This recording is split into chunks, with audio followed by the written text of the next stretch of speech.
Hello. And welcome to Film Bastards.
Good afternoon, good morning, good evening, welcome people to episode 502 Film Bastards. I completely forgot I was hosting there.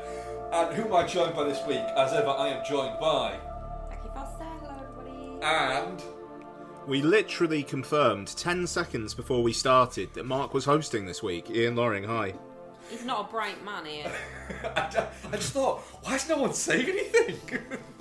And we're also joined by... Jordan McGrath. Yes, George here. So what we're reviewing this week? Well, it's Barbenheimer. They cloned Barbenheimer. Is what we're doing this week. Oh yeah. We're also going to cover They Cloned Tyrone, which dropped on Netflix this weekend, and Ian was watching it the same night as me and Becky had decided to watch it, and then George was gracious enough to watch it as well. So George. So we've got that. We've obviously got Barbie, and we've got Oppenheimer, and other bits to come. We're a Pod Syndicate podcast, so listen to other Pod Syndicate podcasts, including the Rewatch Project, Change vs. Punter, and Gaming Landfill, and other bits and bats that are out there. And Ian, flying through this like a motherfucker this week. What's been happening in the good old news this week? And we're going to slow it right down. So,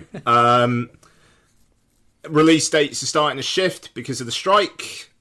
So Yorgos Lanthimos' new one, Poor Things, moved from September to December. That's in the US, so UK might even be January, quite frankly. Challengers has been moved off of its September date, so no horny Zendaya tennis drama fun for Jord for a little while. We'll be getting that in... Yeah, absolutely. We'll be getting that in the spring of next year. Wow. Well, that'll be going to Cannes, that's why. Yeah. Well, yeah. And, I mean, I think it probably says that film's probably quite commercial as well. Spring's a good, commercial release date, I think. But yes, also, there's speculation that Dune Part 2 is going to move to at least the spring next year. Yep. But these are all films that we got trailers for before Oppenheimer as well. Yes, quite. So the thing with Dune, basically, the next big marketing push is supposed to be in September. So essentially, if there's not positive noises on the strikes within about the next month or so, to be fair, I think if the Screen Actors strike is resolved, then they'll release it. It's, it's that one that's the key, but they're probably pretty simpatico at this point. So yeah, it's starting to bite a little bit. It'll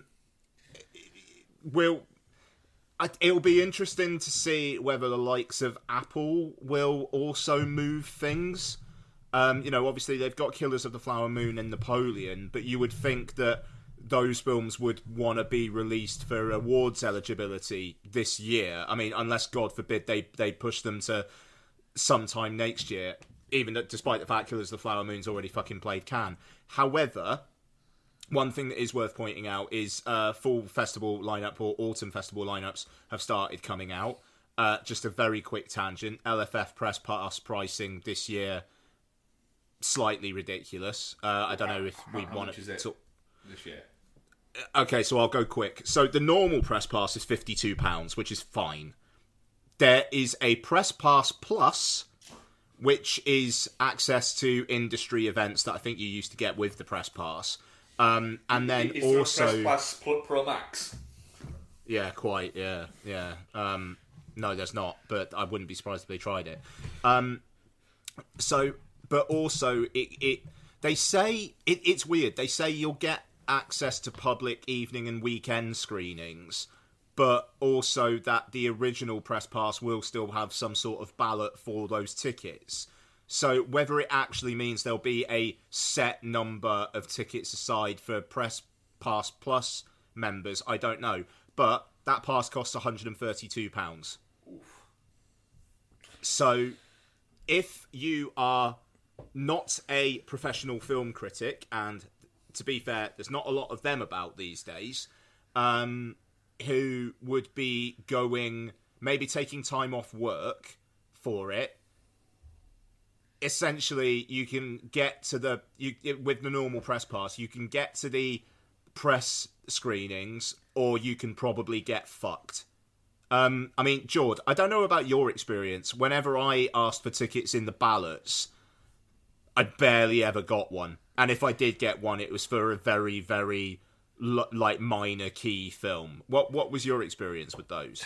I think it depends. Obviously, it depends on the film. Like sometimes you get some. Like we got. I actually forgot the name of the film. George Clooney's last. Oh, the Tender Bar. The Tender Bar. We got the Tender Bar, and he was in attendance, but that was in South Bank. So therefore, it's Festival Hall, it was a big old screen. They were trying to fill it.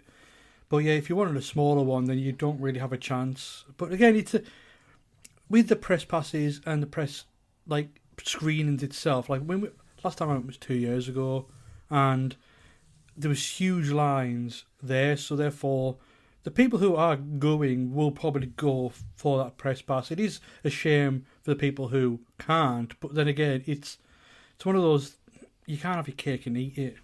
You know what I mean? If you really, really want to go, you do like most of us, like I've done many times, take time off work, and that is your holiday. I know you're working and you're writing, but that's doing something that you love. And if you don't get to a screening because days don't mix up, it's going to be out in the next month or so. It's the entitlement of that scene which is the issue. But hey, I was once part of that scene, so I'm not really trying to talk about it in like negativity, negative terms. But yeah, I just, for someone trying to break into the industry who maybe also, I don't know, just doesn't earn all that much. You know, like your 16, 17-year-old who maybe has a blog or something like that. 132 quid's not nothing. People don't have blogs anymore, though. They have YouTube channels, and it's like, I wouldn't even know of a 17-year-old who's writing about film anymore. It's video and things like that. It's hopefully they can make some money off a YouTube channel where that's easier because it's kind of in your own remit than saying to somebody, pay me. Would you, if you were like I don't know, around the time of Eat, Sleep, Live film, would you Yes, I was pay... definitely 15. That means I'm like 24 now, so great. I mean, would you spend £132 on that pass if it gets you potentially more access to screenings? Over double what the normal press pass is. It all depends on. It depends on situations, but like I probably would, but that's because I would have seen that as a holiday, and it's just another expense from a holiday. I think if I was going to like a film festival and stuff like that, I would be thinking of it as vacation time. Like you'd pay for the pass because you'd want to enjoy the time. I want to have a greater idea of specifically what that pass gets me. Yeah. So and you don't so if you don't definitely get a ticket for that evening showing, or can you actually? Is there an allotted amount of tickets for press? Well, they've not said that's the thing, but they have said that the ballot thing will still be available for your bog standard press pass. Which, so if you're then paying that extra, there's got to be a set amount aside for press. But then imagine if you're paying that extra, you're there for a few days, and then you're unable to get in the queue quick enough or something like that, and you've spent that extra money and basically got fucked by it. Yeah, it would be a little bit like paying extra to fucking go to Alton Towers to get on all the rides to find you've still got a queue for as long. Yeah. It's one of those things, though, as well. It's like it's the entire thing of the ballot. Like, I remember when I went to Berlin, it was physical. You didn't go to a ballot, you had to go to an actual place and line up, and obviously, and to see if you got a ticket. Like, I remember getting up at, Christ, about 5:45 to go line up in a line in the cold Berlin to get snow piece of tickets, because it was like the European premiere. And I was like, well, again, it's just one of those, like, I really wanted to see the film, so I'd do it. It's strange. And again, it's one of those things where, would I do it now? No, not in a million years. Because even though I enjoyed my time at LFF 2 years ago, it was never, ever, you had to line up an hour and 10 minutes before an 8 o'clock showing just to get a seat. It's just what I was saying. What I'm going to do this year. I'm definitely not getting a press pass this year. But what I would say as well, for any, particularly if there's any kind of folks listening in Wales who are thinking about getting a press pass, maybe younger people, Chapter, the art house in Cardiff, last year did LFF satellite screenings, and they were £6 a ticket. And don't get me wrong, like, not everywhere are they that cheap. I remember Noel saying something like Glass Onion was like 20-25 quid at the Everyman by him. But, like, you know, even if they're not £6 this year, 132 quid would get you 22 tickets if they were £6. Even if they were a tenner, that would be 13 screenings. That's probably more than the amount of satellite screenings they'll have. But those screenings are also the bigger films, and they play basically the same day as they do at LFF. So, you know, I saw a couple years back, I saw Titane. I saw The Harder They Fall last year. There's something else I saw last year, and it's completely dropped out of my mind. But I don't know. I just feel like if you're going to think about all that expense to get to London and whatnot, you're doing your YouTube, and, you know, absolutely, if you want to, like, concentrate on the smaller films and whatnot, then, you know, absolutely fair play. But if not, and you've got a YouTube channel and you want to get that kind of traction, just wait and see what the satellites events will be. They'll announce them along with the program launch in September, and, you know, the press pass applications are still open in September. Even though this year as well, they're also doing early bird and late fees. So, like, you've got to do it by a certain time to get an early bird price, otherwise they'll charge you more, because they're doing on-site processing. But they'll charge you like 20 quid extra for the pleasure. It's always felt... I've always been surprised when I've got accreditation, and I kind of think it's because it is a little bit of a money-making exercise for the BFI. It usually is. I mean, that 2 years ago when me and Lauren got accreditation, like, we were just like a little podcast. Like, I remember back in the day, like, I remember our first year when we did the magazine, like, we didn't get accreditation, like, and it was just sort of like, but I've been going for like 5 years. Like, oh no, it's like there's less people, less press allowed now, whereas now it is. I think if you actually request it, you get it, because they get their 50 quid or £132 now. But I remember, I think that it has always been a weirdness, I think, behind the accreditation bit in terms of how it's... it's funny that you mentioned the first year that you had the magazine, because I applied the same year, and that year I got accreditation, and I remember talking to Dave about it and saying, I don't get this. How I got it for a not great blog and you didn't get it for a great magazine. I don't understand. This doesn't make sense. But now it very much is. I think if if you have either a podcast that has over 10 episodes, that's most recent one is within a month, or you have some form of landing page for something, I think you'll get it now as long as you're going to pay. Because that's it. Because they're going to charge you. Yeah. I don't know. I find it quite dispiriting. But I think there's the whole. I think with NFF as well, you've also got to look at. We're looking at it from an outside point of view, as in, for instance, if any of us, of the four of us, were to go to LFF, we're not just paying the £132. You said, didn't we? Yeah. Yeah. We're not just paying the £132 for that. We're also paying the whatever in excess of £100 that it's going to be to get there. And I ended up. We're paying. Sorry. Then we're paying. Either we stay with somebody if we can. If not, you're paying. Even if you went for 3 days and 2 nights, you're looking at an extra at least £100 there, really? At the very least. So you're already saying it's at £300 plus the taking time off work, plus the actual. Then you've got the day. So you're already looking at it and going, right. It's not £132. It's probably going to be in excess of £500. But it's a holiday. But it's a holiday where you're not even guaranteed to get to see the things you want to see. Yeah, true.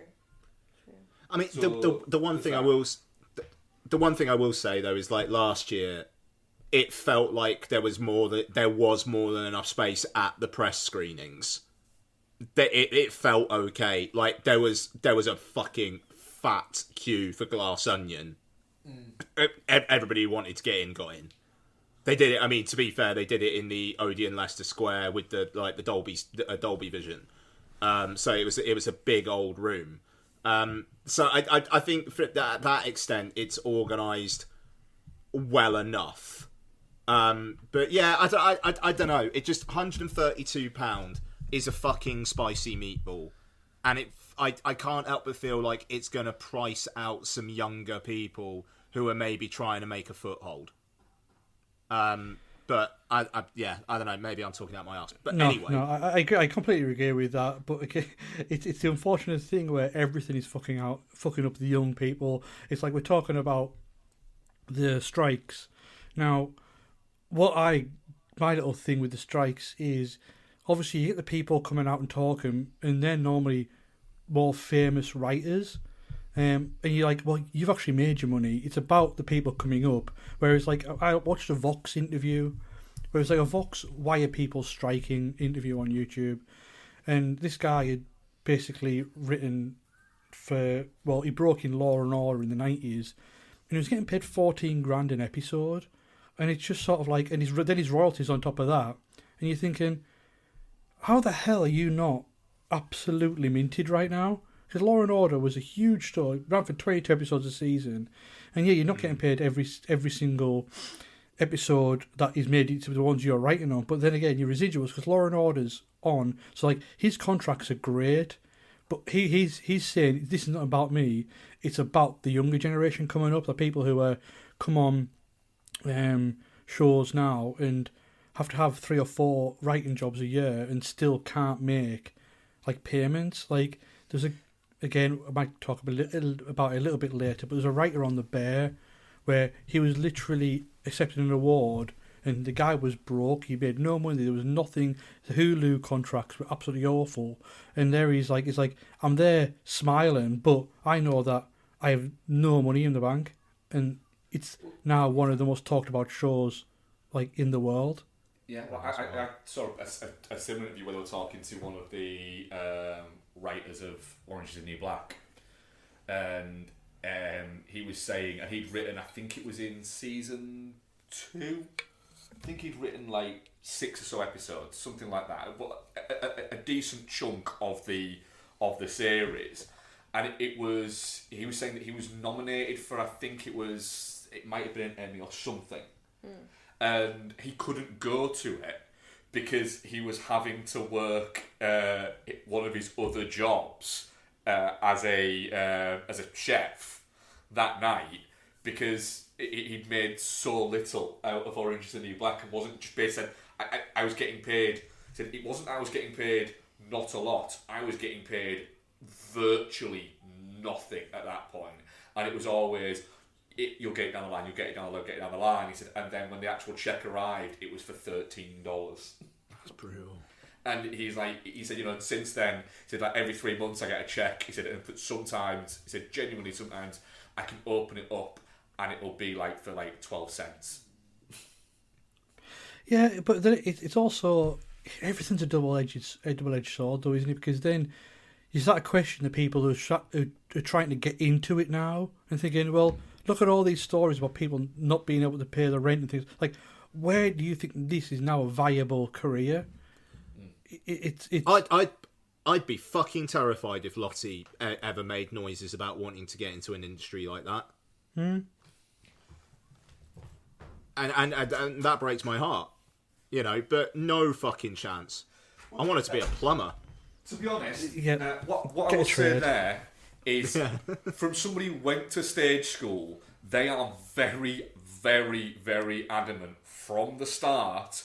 Look, accept the fact that you're probably not going to make a living out of this. This is going to be a passion that you're going to pursue, but accept the fact that you're either going to have to do something else at the same time or just bounce around in hospitality jobs. Accept that. And accept it now. Because if you don't, if you think that you're going to become wealthy out of it in the future, you're probably not. So just prepare yourselves. And you know, that was it. And you know, I've got people who have jobs within that industry that I went to college with that are just have like their regular jobs within an industry. But most people just get to the point where they go, I can't do it. It's not for me. You know, I was like you said there, Ian, that I was like, I can't live with the idea of having to balance trying to get work at the same time as having at least one other job to support my life.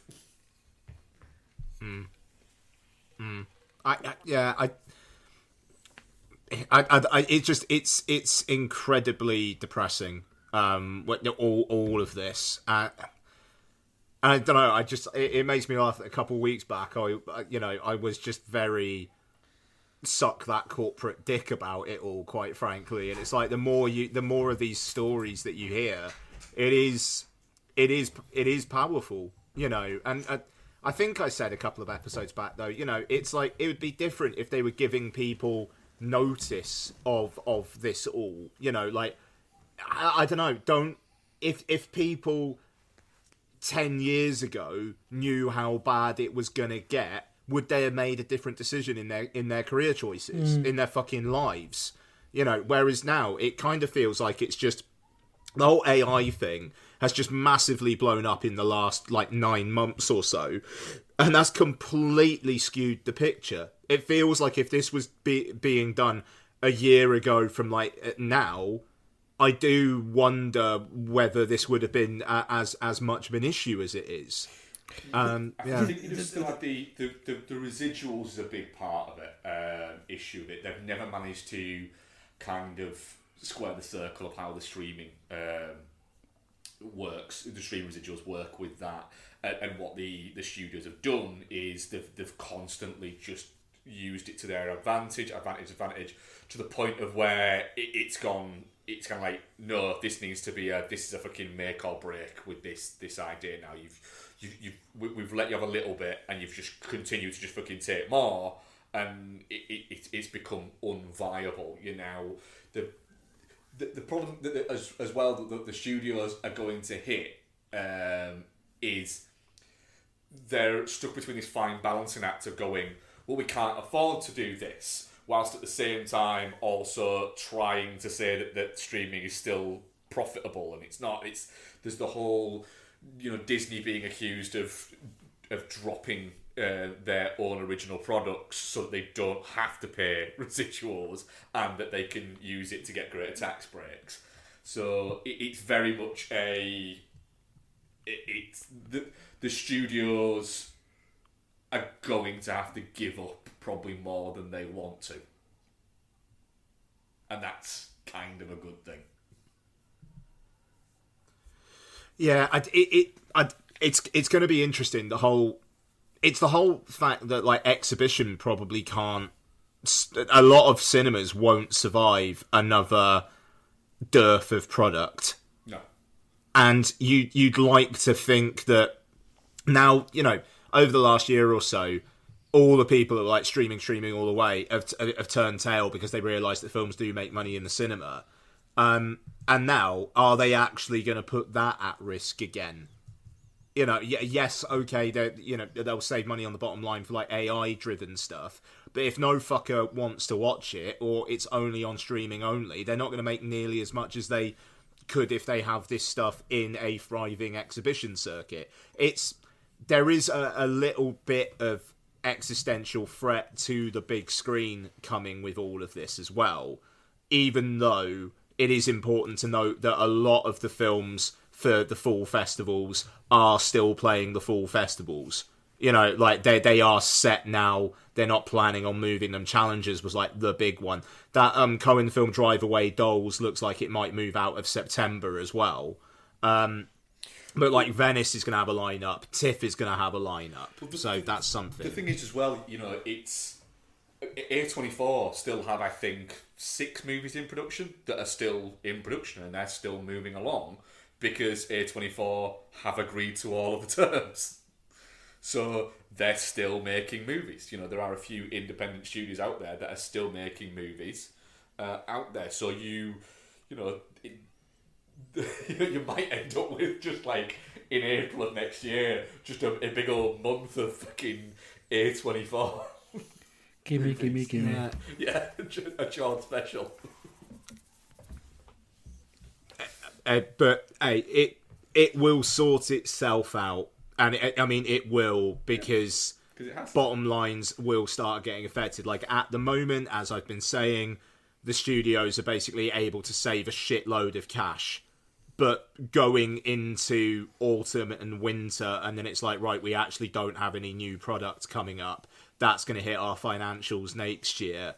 That's when that's when they'll go to the table again. Not only that, it does cost them. Because there've been films that are at the moment having to be on pause. It's costing them an awful lot of money to have a film on pause, even just for a day. Well, what needs to happen as well, and again, we spend half hour talking about the strike, but it's like an interesting subject. It's the big thing. It is, and it's. They've got to understand and be a bit more editorial with content, because like per year you used to get 50 to 60 shows a year, right? Now with all the streaming that's going on and everything, it's up to 500 shows that are sometimes on in a year. It's like sometimes the actual product dilutes, and it doesn't matter if the product's good. It just means there's so much of it that you're not going to get paid the same amount as shows because it's not as prime. It's just another thing of that week. Whereas you used to have pilot season where you had 10 new shows, they'd run for a season, 3 of them would get cancelled or whatever, and then you get a few more. Now it's just like, it's so much stuff out there that needs writers, but it's just mental, the amount of content that is being created at the moment. Well, that's it. You've got the whole idea. The thing is, people will watch something. So you don't necessarily need to give them as much choice as you're giving them sometimes. There's an element, like you were just saying there, John, of a little bit less is more, which leads us into trailer section. Has anyone seen a fucking trailer this week? I've seen one. I've seen one that really springs to mind. Yeah. One thing I think is funny is there's a new Strays trailer out, which is basically just an amalgamation of the 2 ones that already existed. But it feels like Strays should have been out about 4 times by now. I was just about to say, when does that fucker come out? August. I'm so sick of seeing that trailer. Middle of August.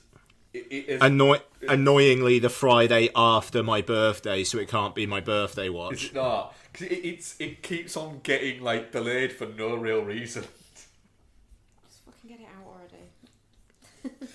already.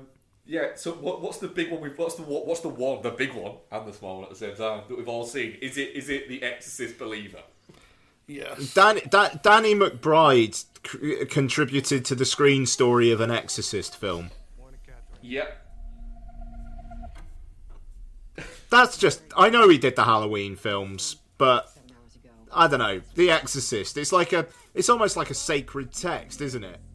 And you've got the guys who just did that Halloween trilogy, which was, let's face it, a mixed bag. Yeah, which was, you know, if you were to average it out, was probably about a 6 out of 10. I mean, Halloween Ends really was baffling. I liked Halloween Ends. I need to have another crack at that film. Like the fact that it was more reminiscent of like a Halloween 3 season of The Witch in terms of mood than a Halloween. I still maintain what I liked about Halloween Ends is that they just made a Halloween sequel rather than making a final part of their own trilogy. That's a really good way of summing that film up. It almost. I know it probably wasn't intentional, but it almost feels a little bit intentional, and I kind of like it for that. It very much feels like the 6th in a franchise. Yeah. Like, just the fact that Halloween Kills had that whole, like, evil dies tonight, like, mob mentality thing, and just, like, Michael Myers almost becoming stronger the more the mob attacked him. And that just really fucking depressing ending where, spoiler alert for Halloween Kills, he kills Judy Greer at the end. You know, like, just a horrible fucking ending. And then Halloween Ends, it's like, right, okay, it's 5 years later, there's this guy, yeah? And he's going to do a little bit of Jamie in Halloween 4 and 5. Yeah. How's that? Yeah. What? and now those guys are doing just The Exorcist, the most generic looking Exorcist sequel you can get. I don't know. I mean, I think it looks alright. It looks like it's gonna like be creepy enough. I'm a little bit.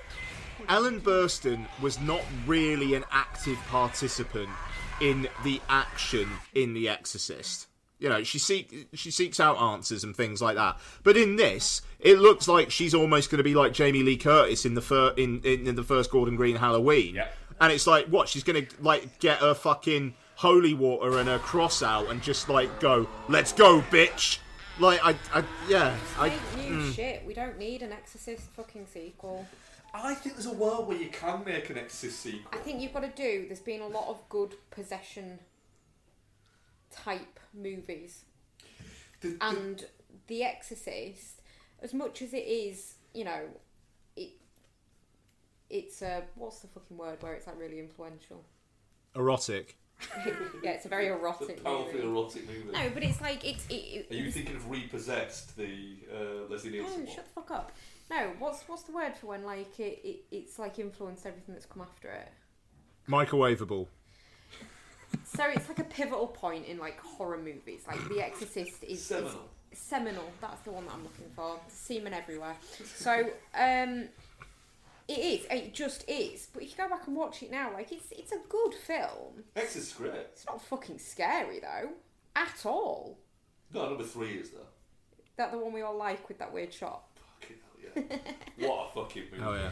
But yeah, it's not a fucking scary movie, and this doesn't look like a scary movie. This looks generic as fuck. The thing is, with The Exorcist, if it was announced that they were making a new Exorcist movie, and it was fucking James Wan and Lee Winehouse were making it, I would be excited. When it's David Gordon Green and the team behind the Halloween ones, I'm a little bit like, yeah, I was intrigued for the Halloween ones, and I probably shouldn't have been. I saw what you did with them. Please don't do that to The Exorcist. But then again, they might surprise us. I feel a little bit like David Gordon Green is a very good filmmaker has just decided to he's put the cruise control on. It's the fact that with that Halloween trilogy, we knew it was going to be a trilogy when they announced the second film, because it was originally going to be like it would be out like a year later, which it was, but obviously COVID fucked with the whole kind of like actually did COVID fuck with the schedule? I think it did. I think it pushed it back a year, but it doesn't feel like Halloween Ends. It kind of feels like they just wrote it after they did Halloween Kills. It's like, right, okay, yeah, we've committed to a sequel. All right, the last one, we got no fucking idea what we're gonna do. Like, I am convinced that when they wrote Halloween Kills, they didn't know what Halloween Ends was gonna be, because there is fuck all connective tissue between those two films.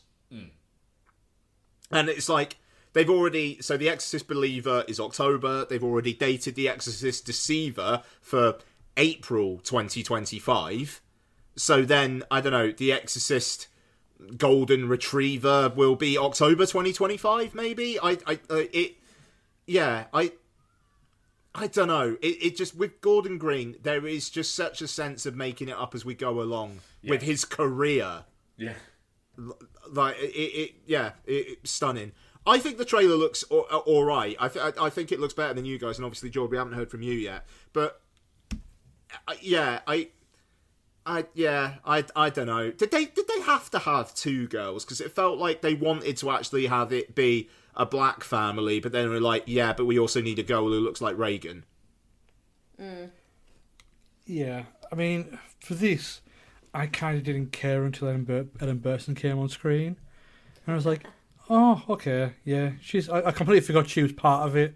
I was like, right, okay. Leonardo DiCaprio, I mean. Yeah, and then, I mean, The Exorcist is, it's one of the best films that has ever been made. But the fact is, as you say, when you come to it at a later time, in a later age, yeah, it isn't as scary as people thought it was in the 70s, but that's not the lasting sort of legacy of that film. It's like what it says about faith and etc. etc. And this doesn't look like it's got any of that. And like, yeah, The Exorcist Part 3, I actually think is a good movie, but is it a horror movie? No, it's a police procedural mostly. It's a police procedural movie with some really good fucking jump scares. So it's like, if you want to do it, do something different. It's just sad that this just looks like every other... Like, Evil Dead Rise was fine, but Evil Dead Rise, apart from a little bit more gorgeous, looked like everything else that comes out, which is a shame, because those films were different, and therefore were... Gore, though, wasn't it? There was, but I got bored after a while. My thing with the Evil Dead Rise is it's a little bit like the 10 Cloverfield Lane thing. You could have not had it be that book, and you wouldn't have known it was an Evil Dead Rise. Yeah, it could have been some random artifact or something that they found. Yeah. But then people would be going, that's just like the fucking Evil Dead, though, isn't it? So they're damned if they do, and they're damned so if they much don't. horror is just like other horror that's there. It is a bit of a circle jerk, isn't it? The other one I'm going to say is the Marvels had its first trailer like within the past week. Did it? Apparently, yeah. There was a Marvels released like 4 days ago, but I actually didn't realise at all. Yeah, it's bonkers that the Marvels first trailer had come out, and I haven't heard anyone speak about it, and I only noticed it by accident. It's not the first. Well, hang on. It's not the first trailer though. It's a second trailer, isn't it? Because the trailer came out months ago. The first one was a teaser, they called it. So this is like the first official trailer, apparently. Hang on, what? A new trailer for the Marvels came out this week? 5 days ago. Really? Yeah. Oh. Yep. The thing is, as well, I watched it and I thought, right, two things. One, this looks like a TV show. And two, it looks like a TV show that I'd go, oh, that looks alright. I'll never watch it, but it looks alright. But it's a movie, so I will watch it, but I'm not excited about it because it looks like a TV show. Oh, he's not lying. I'm watching it now. Never heard of. I could totally show you. I just Yeah. Okay. don't. The whole. They have well and truly Disney Plus launching fucked the Marvel thing. Yeah, I literally could not care less about this movie because I know that I'd have to watch like 3 fucking TV series to be able to understand it. So Not even that. I still haven't watched Quantumania and Wakanda Forever, and I can watch them for free on my subscription, and I still haven't watched them. it just cheapens the content. See, I liked Ms. Marvel, the TV show. I thought it was sweet. I thought it did some interesting things, and I like Captain Marvel. But it's just my general malaise. Let's say. Oh fuck! Their light-based powers have been entangled, guys. Yeah. Yeah.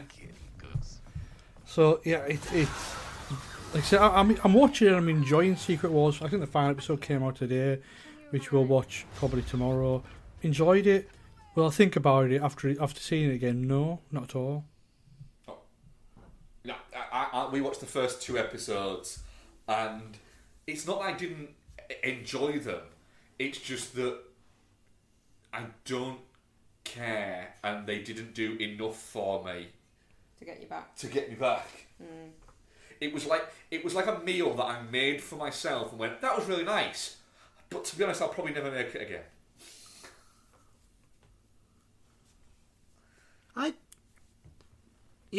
I don't know. I mean, like, I'm just watching it with the sound down now, and I don't know. I liked Miss Marvel. George, did you watch Miss Marvel? Didn't you? Yeah, no, I really enjoyed it. I enjoyed sort of what it did, and like even the obviously race and heritage angle of it. I thought it dealt with that really quite well. But again, I'll watch this and I look forward to it because I like the 2 films that it's a film and TV show that it's connected, but it's not something I get excited over anymore. No.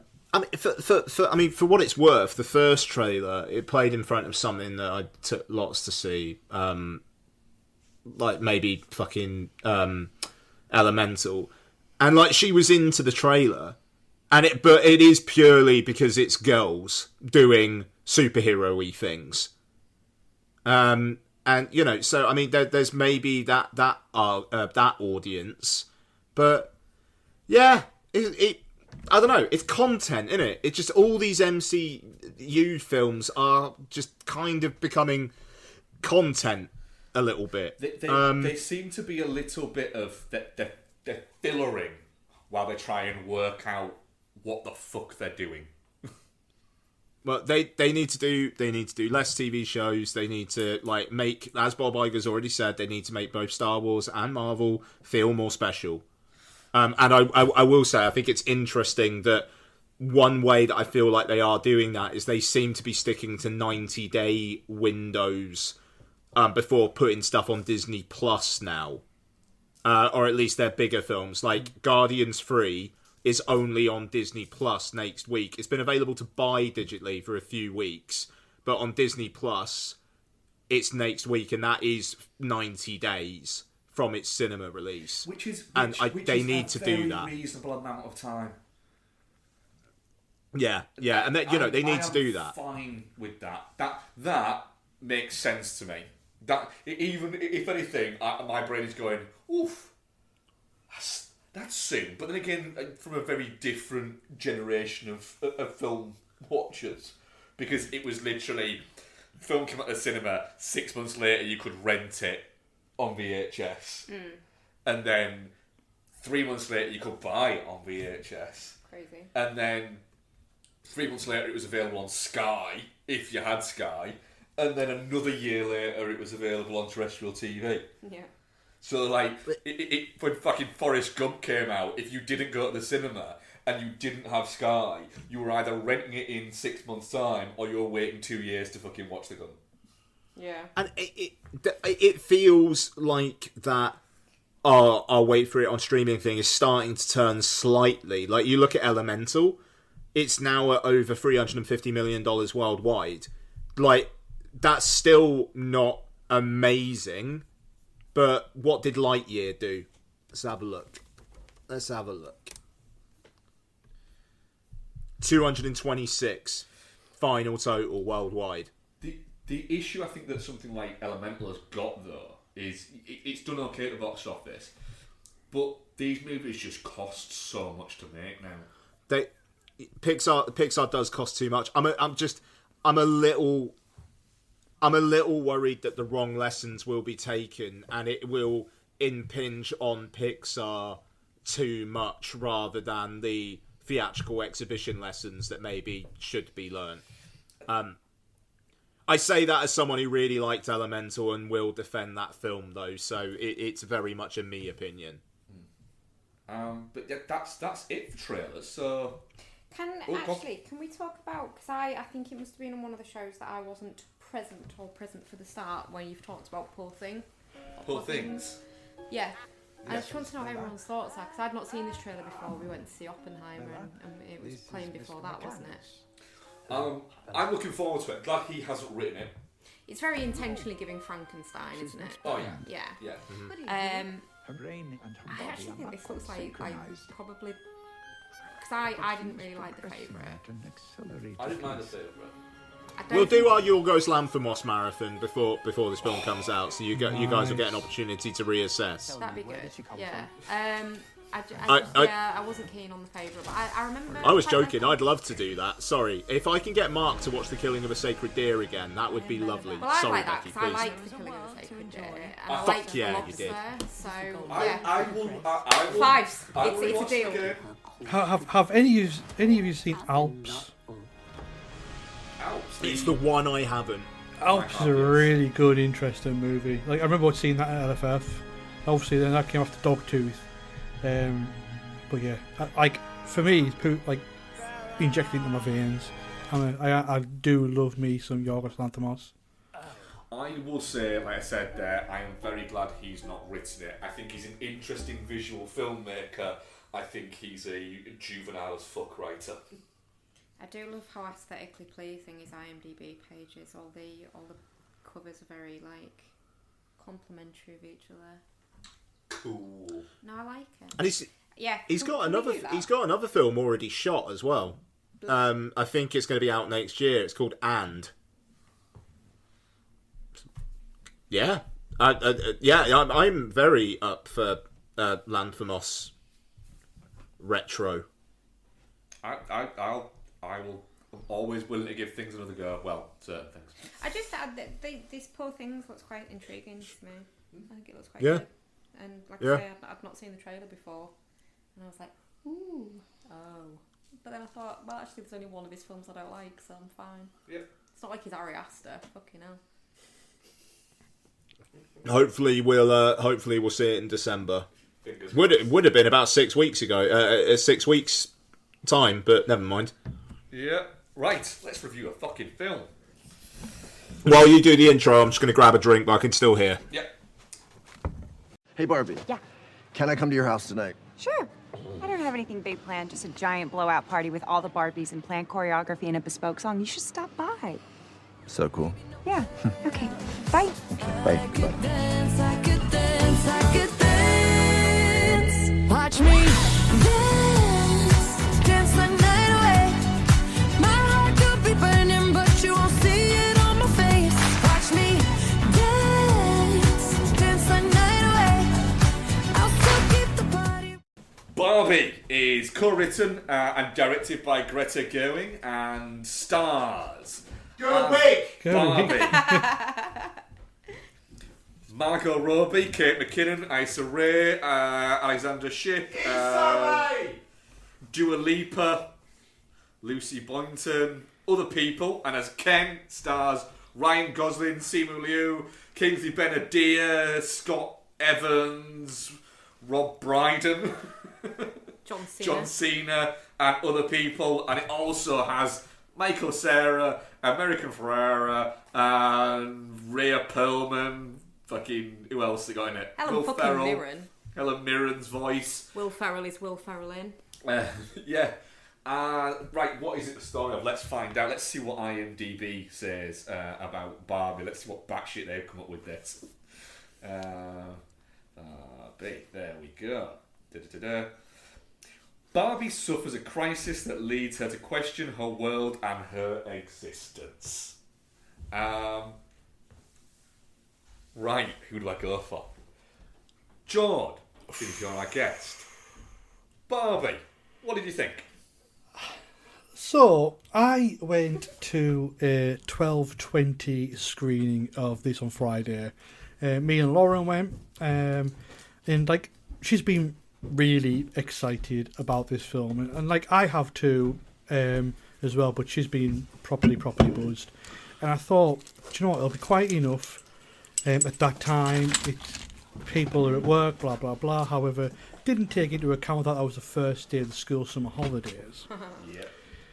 Now, 5 minutes before the film starts, I'd say a group of 10 lads who are between the range of 17 and 20 walk in and sit directly behind us, the row behind us, and my heart dropped because all I could think of is like these young lads, if they're messing around and being rowdy and loud and etc. throughout the film, it's just going to ruin Lauren's experience of this film because she's been waiting for it for so long. And like the best review I can give it is that they were great. They laughed at the jokes and they were silent otherwise, and like they just seemed into it. And yeah, I had a ball with this from the get-go. It was zoned in and laser focused on the story it was telling and the message it was trying to communicate. The script would have been quite something to read, and like Gerwig managed to get everybody to commit 100%, but in the case of like Ryan Gosling, 200%, and I think that's sort of why it's a success. Like if one person in this film didn't get the memo, it falls apart, and like it's just a big fucking swing from Greta Gerwig, and I think she absolutely crushes it because even when watching it, I was sitting there thinking to myself, I'm actually sort of happy that this film exists, because even though I'm not really like the audience for it, I'm having a great time. But I can only imagine what it's like for a film to sort of like to do so boldly what it's saying, and in such a way that it's question, sorry, just to interject, Jordan. What do you think the audience for this film is? See, me and Ian had a talk about this. I'll tell you what it's not. Sorry. Yeah, no. It's definitely not little girls that play with Barbies. It's definitely little girls that play with Barbies. I don't think so. But, see, my thought is, yes, it's for an older audience, but like I can see a 13, 14-year-old girl thinking this is the best film ever. Really? Obviously, I don't know many. Of a late stage teen, Barbies were not the thing, and they've had a resurgence recently, but it's definitely not for those little girls. But it's the concepts. It's a concept. It's not, for me, it's the concepts of being a woman and what that means and everything like that. Like the Barbie is just an in. The Barbie is just a marketing technique. That's not the message, I don't think. And yeah, I just think it's not going to be an in if they don't go see it because they're like the girl in the movie. That is the point, that teenagers don't fuck with Barbie. But the marketing. Sorry, George. Sorry. See, my only thing is, from the screenings that I went to, there was lots of teen girls there.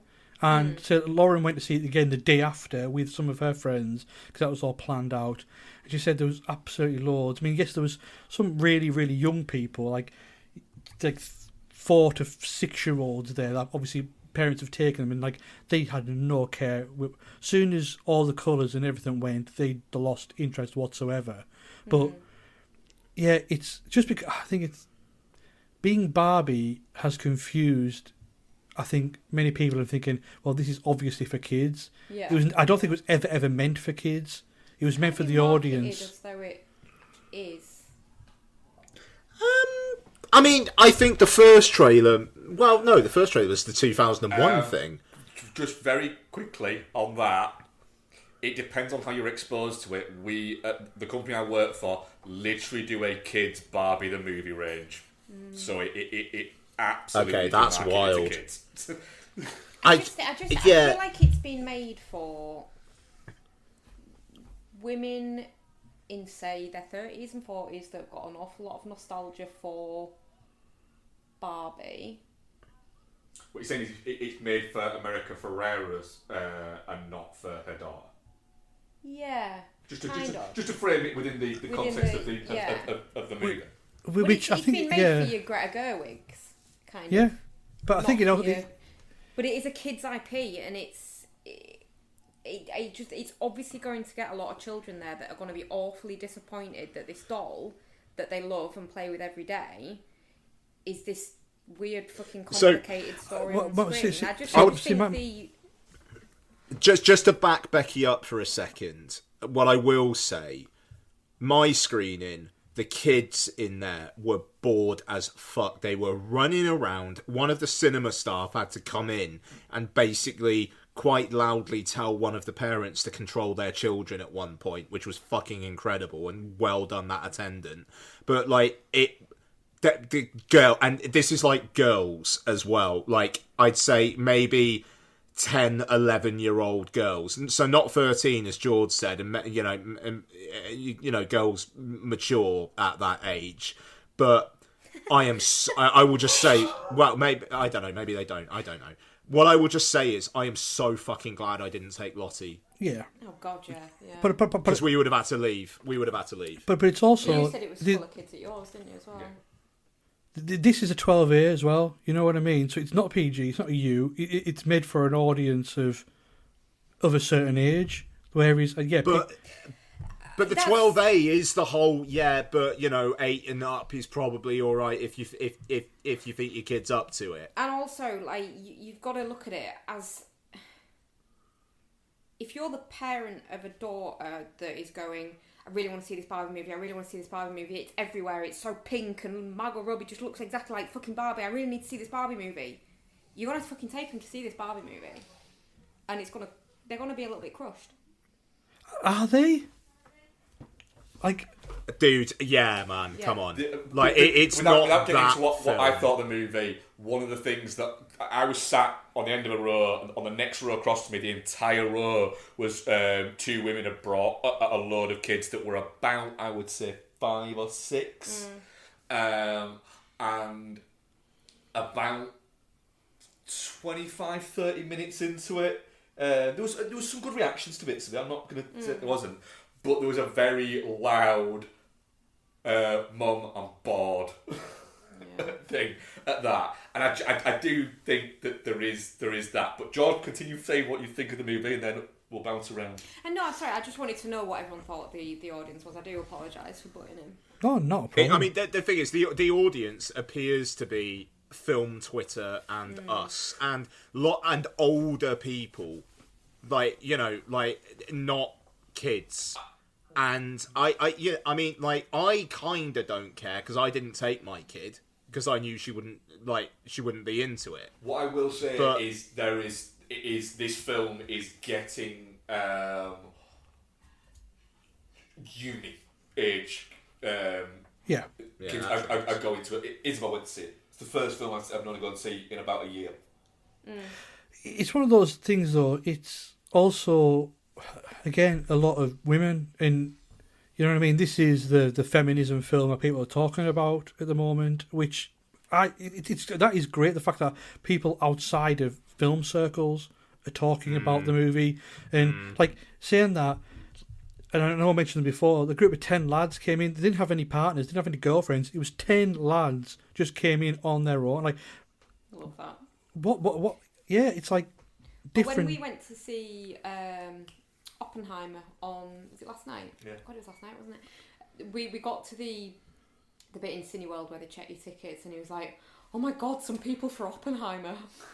Because everyone was literally getting through the thing and going into Screen 5, which is Barbie. But it's saying that our Screen of Oppenheimer was absolutely rad. Yeah, it was, yeah. But I think he'd just had like a raft of Barbie people all in one go, hadn't he? So I need to ask Becky, because you haven't actually told me. What did you think of Barbie? It's a difficult one. I think it's quite heavy-handed. with its messaging. You know, there's not an awful lot of subtlety there. There's some nice nods to, oh my god, are you a person of a certain age that used to play with Barbie? Look at this fucking hairbrush. Oh my god, you remember that Barbie that, like, one time her arm got a bit weird, so she just became the Barbie whose hair you cut and everything? That's Kate McKinnon. Because everyone had that Barbie with pen on her face and hair that was cut. Everyone did. Mine was actually a Cindy, because I didn't like Cindy because she was a bit chubby compared to Barbie, so she was just, like, the one that I just abused, I'm not gonna lie. But, like, there's enough little touches that are, like... Wow. Yeah, I was a terrible person. There was enough little touches that were, like, I like that. That's nice. That's a nod. There's, you know, that's great. So there's that element of it. It's a beautifully built world. And I know you're going to think it's just me being a hater, but I need people to stop giving Will Ferrell work, because he's just the same in everything, and he's shit in this. He's so fucking distracting.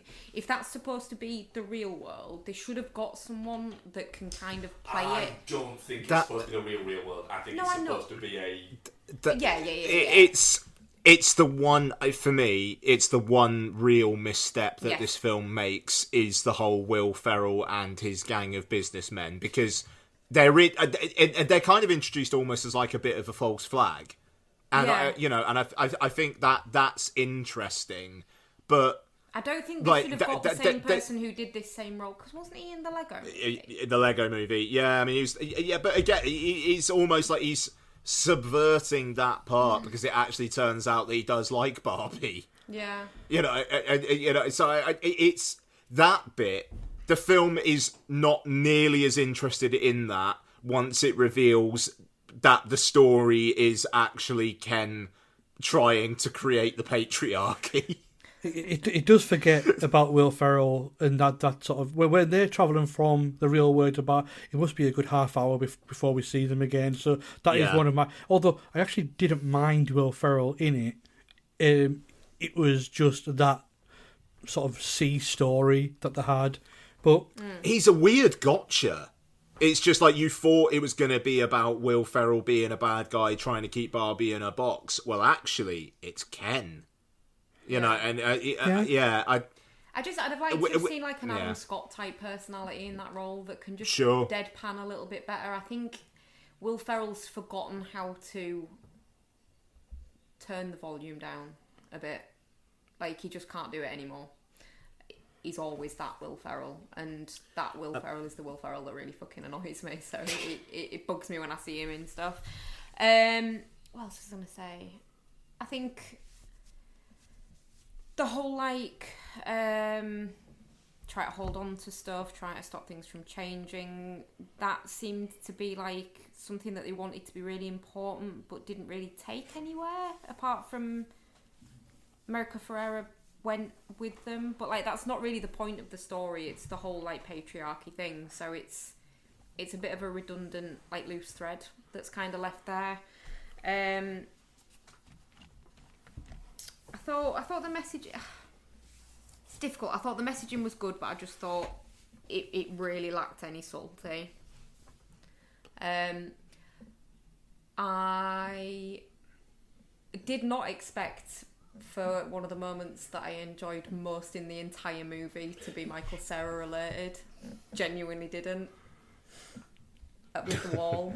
That wall. Once they work out how to build the wall sideways instead of just up, no one will ever be able to leave. Loved that. That was amazing.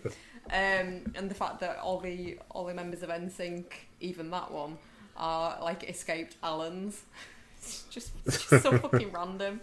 So yeah, I was pleasantly surprised by that. And yeah, I'm Just Ken should be nominated for Best Song at the Oscars. And not just that, in full, danced by Ryan Gosling. It's really easy to forget, given that Ryan Gosling is such a good actor, that like he's also a really good dancer. And like when you're watching this and he's doing his like little bits, he's like so head and shoulders above everyone else that he's dancing with. I just think. I mean, I'm trying to. It's like I went into this film thinking I was going to like it because of the people involved, because it was Greta Gerwig, it was Noah Baumbach, and like you knew it just wasn't going to be surface level. Now, it is massively surpassed like my expectations in just how funny it was. And like, we talk about the message and you talk about subtlety, but like for me, you can't have a subtle message and then have that Ryan Gosling performance. It's got to be, bigger than life. And again, if you want to try and we're talking about audience again, but if you want to try and get those 11 to 12 to whatever year olds, you can't have that much subtlety because they're not going to get it in effect.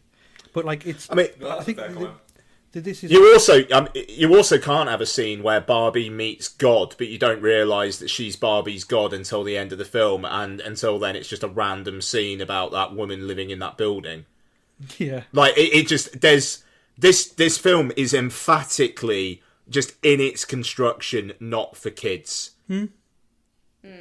Sorry, like it just it's I feel like that we sorry, we're like go on George. Sorry. And I think it just sort of toes that line off of not being told off about things, but just like charmingly pointing things out. I think that balance it gets is sort of like near perfect, and I think it was like,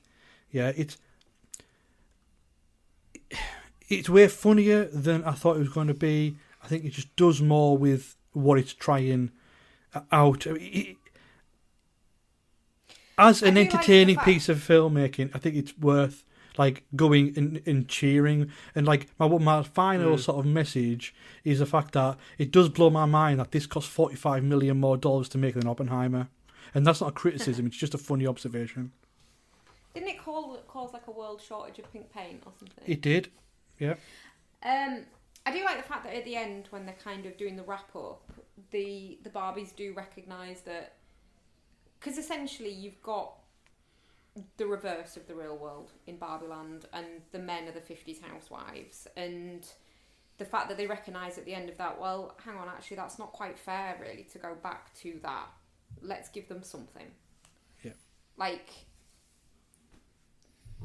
bit of Menonism coming into Barbie Land. But Ian, that's it. What did you think? So I think, and this includes another actor we're going to talk about in a bit, that Ryan Gosling so far for me should win Best Supporting Actor at the Oscars next year. I think it's one of the most complete comedic performances we've had in a good many years. A lot has been said about the Kennedy that he brings and all that kind of stuff, but the simple lad just very quickly buying into the idea of patriarchy but not really understanding patriarchy. Oh, he just thinks it's about horses. It's incredible. And I love the fact that he always just describes his job as a beach. Beach. But Barbie, what if there's beach? But I mean, what is it? The Masakasa Dojo House. Like that does sound Mojo like Dojo Casa House, yeah. Mojo Dojo Casa House. That feels like something someone would actually do. And it's the whole guy just being filled up by this stupid shit because he sees this imagery that he likes. Like the fact that they do the God, what's the 2001 song called? Something Varys Strucer. But yeah, the fact that they do that song again, where like during that montage, it's that disco version, and he's just seeing that imagery, and it's like guys playing golf, which made me think deeply about stuff I've been talking about over the last couple of weeks. I'll tell you that. And like high-fiving and all this, and trucks and whatnot, and then it just the way that he evolves into that guy who is the patriarchy, but it boils down to because he just feels rejected. I mean, hey, that's Mark Zuckerberg in The Social Network. That's some real incel shit going on there, though. But it is. But I mean, like, Mark Zuckerberg was doing incel shit before incel was a fucking thing, you know. And it's, and I'm not saying that because it's like, oh, they're repeating themes. It's like men. You know, and obviously, like, the likes of Ben Shapiro have made, like, 40-minute long YouTube videos fucking complaining about it while setting fire to Barbies. But it's just... That is a man who claims that women can't enjoy sex. Yeah. I mean, Jesus fucking Female Christ. orgasm. Who It's has a myth. literally said that out loud? It just, I don't know, man. Like, just, I think Gosling understands the assignment so completely, is a fucking dickhead in the film, but at the same time, when he is doing the Just Ken musical number and is counting on his fingers 10 and then holds up his hands, really pleased that he managed to count to 10 correctly. It's some of the greatest 2 seconds of comedic acting I think I may have ever seen. So I launched off on Barbie talking about Ken. Apologies. Margot Robbie is fantastic. America Ferrera I think is really good. Like, I think it's a cracking film, which is not for the people that you'd think it's for. But I don't know, Warner's get to have their cake and eat it by getting that ticket money from that younger audience, but then hopefully making most of the other people in the audience satisfied with it. I think it's a cracking time. Incredible production design. Really just wonderful production design. And just the way that the plot unfolded really took me by surprise. Like, they've done a great job with the marketing. Yeah. Because they make it seem like she's been kicked out of Barbie Land. And that's not what that's not what it is at all. Also, I will say, I thought Kate McKinnon as Weird Barbie was great.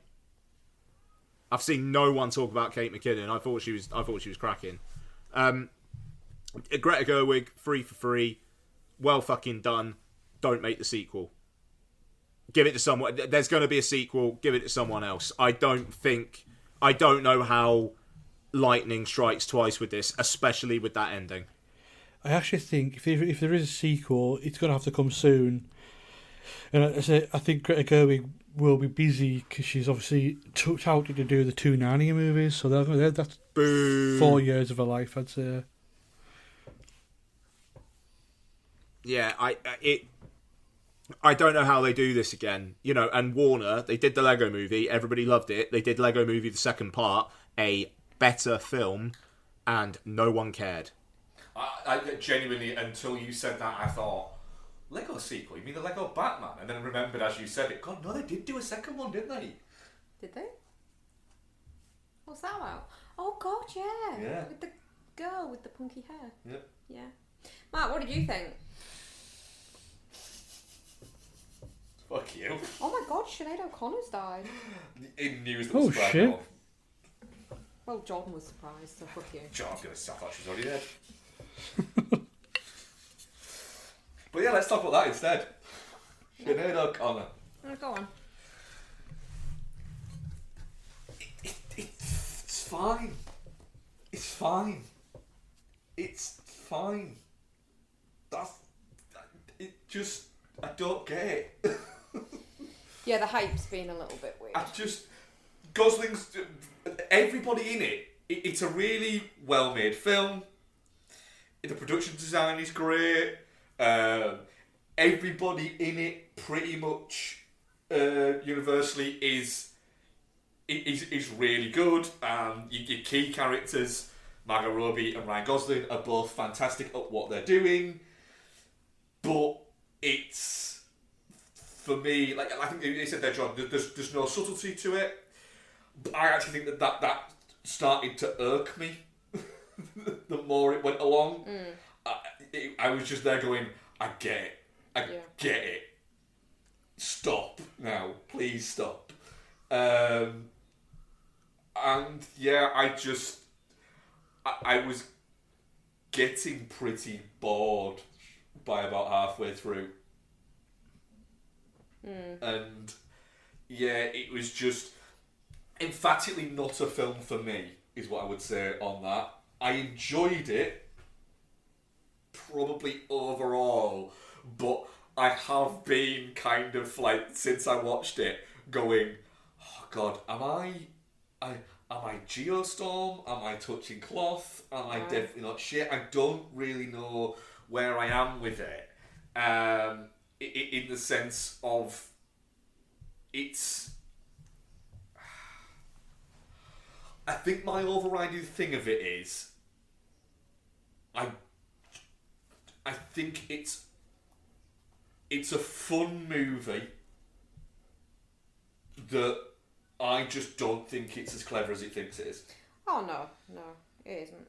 Because it so emphatically lacks any subtlety. Yeah, well, it did bother me when I was watching it, which is why I brought it up. It's life's shit for women. We get it. It's the the Black Klansman of this year. But I feel like it's the kind of shit that just needs to be said. It needs to be hammered home, and if it's doing that to a mainstream audience, then fucking brilliant. But it's not saying anything that's new. No, but it's stuff that unfortunately a lot of people in the world today need fucking reminding. There's an extent to that. Yeah,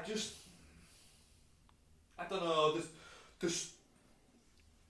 We can't do anything new, because if we're doing anything new, then it's even more progressive. And unfortunately, the last few years have shown that people cannot aim towards that. We've got to fucking hammer home these messages about racial equality and gender equality and whatnot, because the increasing amount of motherfuckers over the last 10 years or so, 20 years or so, don't seem to fucking be jibing with that. Let alone all the other things that the harder realms of the left want to do. So yeah, we're gonna have to fucking have these messages repeated over and over, because people don't fucking get it. We do.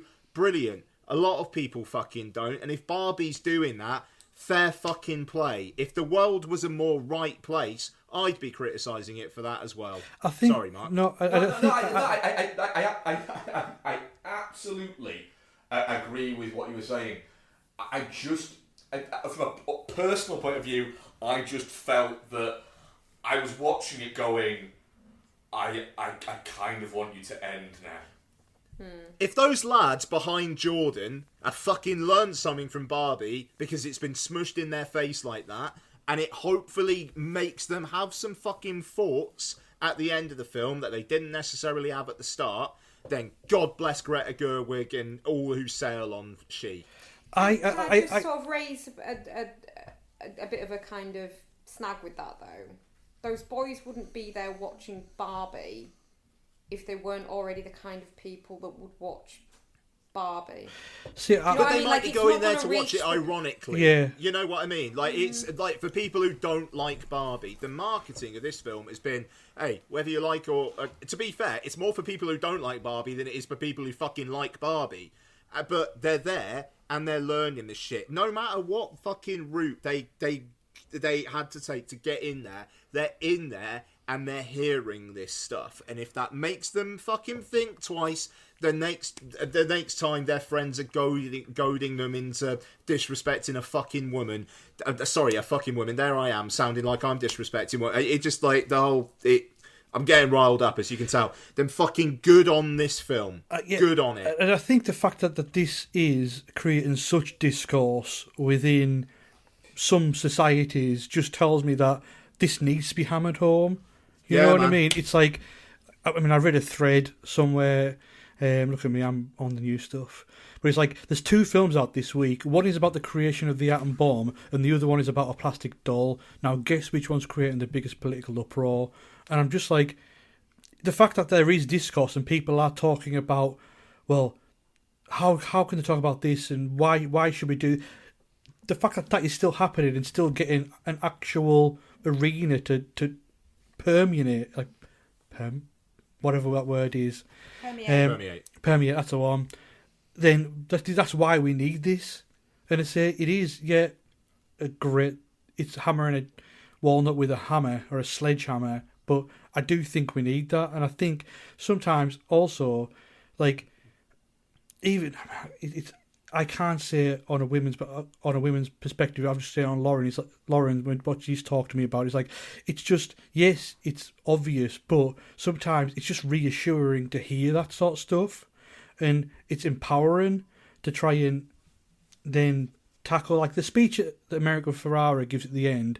Again, isn't anything new. We've heard it before, but just hearing it in that way, it got me a bit teared up. And a couple of people clapped in my screening. Woman, it's like it's. I actually think it's quite powerful in that sense, and I think it can hopefully cross. And yeah, as you said, if it gives anybody an idea of, oh wow, okay, maybe I'm thinking about things wrong. Brilliant, it's done its job. So the next thing I was going to say. Oh God. The next thing I was about to say was, my worry is that if you have an opinion where you say you don't like this film, you're going to get shouted down as being anti-feminism and things like that, even if that is completely not a place you're coming from. No, but I mean, you've said yourself that it's like, from your perspective, you guys have heard this, many times before, and I absolutely understand that. But it's for other people who need to be exposed to ideas like women have it harder than men in society, because apparently people need to be exposed to that. Maybe we're just too old and jaded for this film. Maybe it's like, well, yeah, odds. No, but I mean, it's yeah. The thing is, I don't know. I feel like I don't need to hear. At least I don't think I need to hear this stuff. I mean, I don't know. Donna might have different opinions, but I don't think I need to hear this stuff. You are part of the patriarchy. I don't play golf. I've been talking about potentially playing golf, but after, honestly, watching this film and that bit with Gosling, it's made me look at myself. Do you want a horse as well? What I will say is, at one point I did think, I bet Barbie keeps those fucking saloon doors because they look a bit fucking cool. They do look cool. The thing is though, Barbie's got horses. I'm sure she has. I'm sure there's Barbie horses. They might be pink, but she could have fucking given him a horse. I thought one of the best lines of the movie was when she's asked, so where do all the Kens go? And she kind of goes, oh, I don't know. That's it. I think that's one of the cleverest things that it does, is that you watch it at the start and it's Barbie Land and you're like, oh, this is amazing, female empowerment, look at how great it is, blah blah blah blah, and then you look at it again from the other side and it's like, I know those Kens seem to be having a fucking great time. They do seem to be having a great time. fine with that. But then I'm sure 50's Housewives thought they were having a great time up to a certain point. I'm not sure. But it's like, I can't remember where I was going with that. She could have given him a horse, that's basically what I'm saying. A question. If Greta Gerwig directed Don't Worry Darling, how much of a better film would that have been? So much better. This is the only film of hers I think I've ever seen, so I can't really comment. I didn't see her Little Women. Just because I don't. Period films set around that time. I mean, like nails on a chalkboard to me. Secretly, maybe one of the best films of the 2010s. Absolutely, the more I sit on that film. 100%. I really like Ladybug. Oh, hang on, White Noise. No, that was Bound Back. That's fine. But so, like, Little Women. What a film that fucking was. Yeah. But I mean, yeah, I think it's just one of those. For me, it's like we talk about message, but it's like I just found this film hilarious. Like some of the jokes in there, and then some of them like do come thick and fast. Like there's a Shining joke in there, and I was probably the only one laughing in the cinema. But even like the biggest laugh of like in my audience was when Margot Robbie saying, "What is it? It's like I'm crying, I'm ugly, and I feel this," and then the narrator comes in and said, "Well." Helen Mirren. Yeah, note to filmmaker, don't cast Margot Robbie when doing this, and it's just brilliant. Like, just little... Yeah, that got a good... What I will say is, my experience in the cinema might have been slightly different from everyone else's, because the screening I was in was predominantly kids, and people who brought those kids. And it was packed, which was fucking great, but... Yeah, the biggest cheer that it got was when they went back to Barbie Land. Yeah. Oh, do you know what bit I did really enjoy? What? When all the Kens rode back to the dream house, like, Oh, no. on not horses, but they were doing like the horsey movements. Loved that. Like what? I really enjoyed the Ken off, the whole Ken off that leads into I'm just Ken. I enjoyed the like I'm paraphrasing. Why do I have to have an opinion on Zack Snyder's Justice League? Yeah. The fact that there was a reference to Zack Snyder's Justice League in a Barbie film, I don't know. And I mean, also you had the bit where it said "motherfuckers" and they had to bleep it out. Yeah. I don't know. There was with a little Mattel sticker as well, wasn't it? Yeah. And like you guys said, that whole kind of Helen Mirren talking about, like, you know, don't cast Margot Robbie if you're trying to make this point. It's wonderfully self-knowing. I'm basically traumatized that she's doing Narnia films now. The thing is at one point in my brain when talking about it, it's going up. But then what seems to happen is, as it goes up, like fucking sand in the middle of the tube goes down to the fucking down bit, and it just starts to level itself out again for me. I need to watch this movie again. Yeah. I cannot watch it again. I really can't. I mean, I got to cinema to watch it again. I don't think so, but it's just for like the Godfather joke, and like even like Lauren sort of like leaned over to me. It's like, don't worry, you don't sound like that. I'm just like, I think I do a little bit, to be honest. Just sort of mansplaining the Godfather and Robert Evans to my wife. I 100% think the reason for divorce Barbie might be coming my way, and I'll deserve it. What is everyone then on it? What are you? I guess there's a universal definitely not shit from everybody. A potential top 10 at end of year for me. Yeah, nowhere near that, but it wasn't shit. Definitely not shit. The thing is, the hype for this has been unreal, and like Isabel, a 19-year-old girl who really should be target audience for this, was incredibly disappointed in this film. She felt that it didn't live up to its feminist credentials that it's been given by audiences, and it's ultimately a bit all surface and just shiny plastic feminism. For context, Isabel is a hyper feminist, isn't she? She is, and she's very opinionated. But yes. like it's a bit feminism light, and so yeah, just to give the context of her opinion on it. But yeah, it's fine, and it's trying to do a good thing. I just don't know. I don't know who it's doing it for. And that bothers me. No, I think Ian hit the nail on the head there. I think it's as much. I think both Ian and John hit the nail on the head there. In that it's much a voice for girls, women of a certain age to say, look, we get it. The problems are still there, and it's as much a little bit of a nudge to, you know, the fact that the Andrew Tate generation of boys. Yeah. But they won't see it. No, but they are seeing it because the marketing's tricking them. No, I don't think it is to those guys. But but the problem is the ones that are on the fringe of it that haven't been consumed by that yet. The ones that are on the fringe of it that might get consumed by it, if they're getting dragged by the girlfriends, or they're going as a group as bits like that, and it's maybe making them look at it and go, well, I don't want to be that idiot, so I'm not going to fall for that bullshit, then yeah, that is a fucking good thing.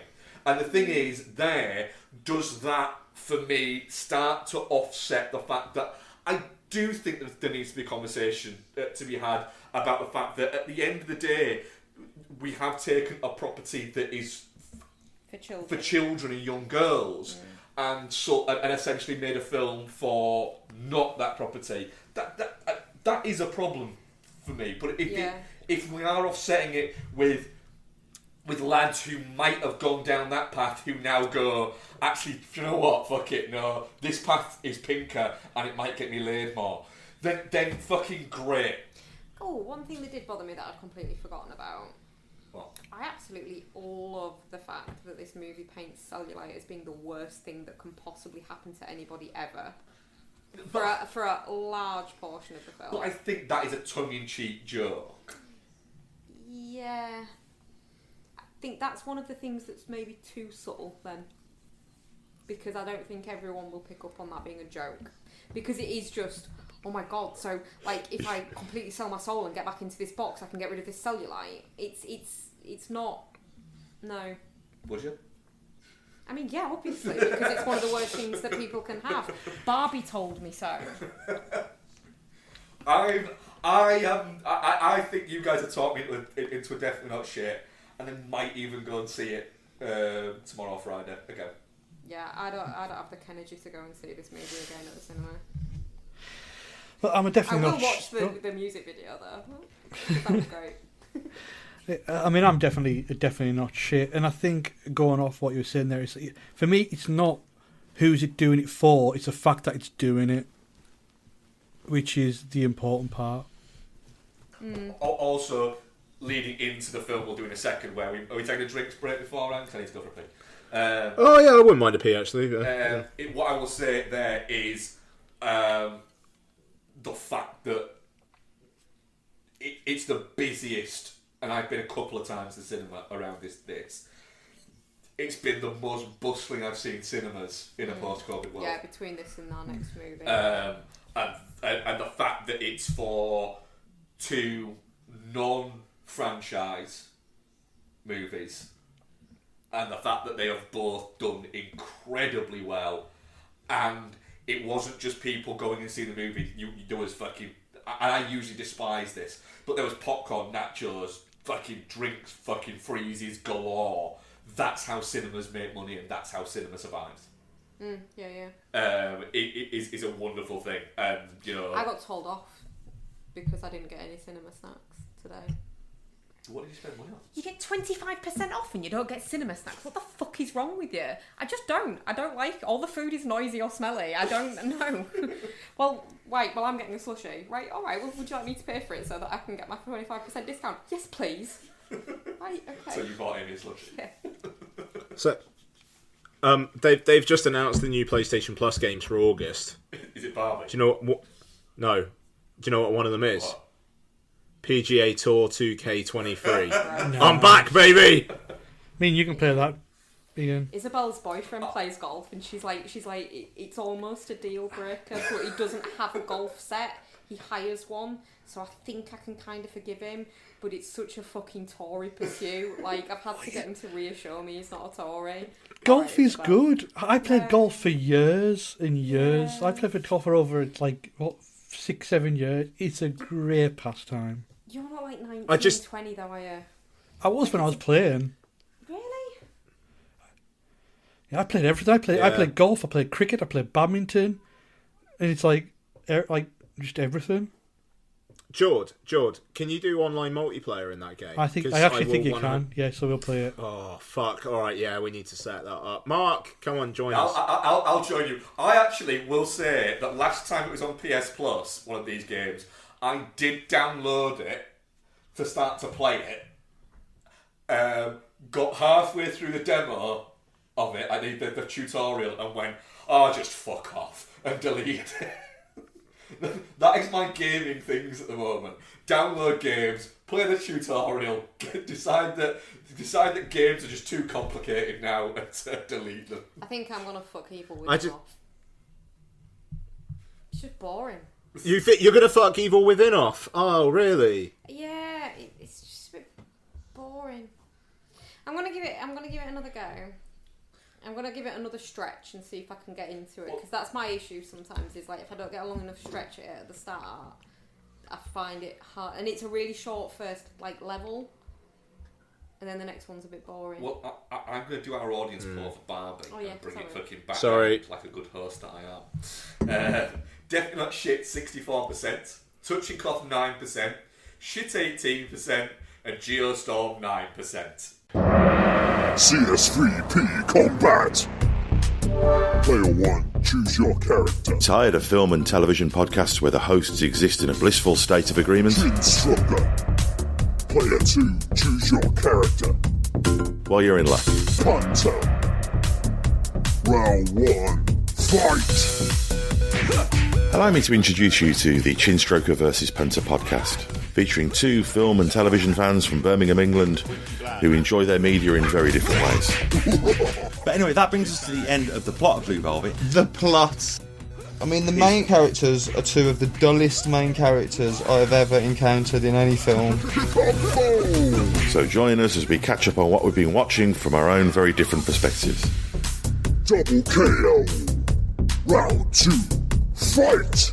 You can find us at csvsp.libsyn.com, also on Spotify, iTunes, Stitcher, all the places that podcasts can be found. Just really It's not visually striking. No. Just getting confirmation. It's just in That's the third time, though. I mean, is this on?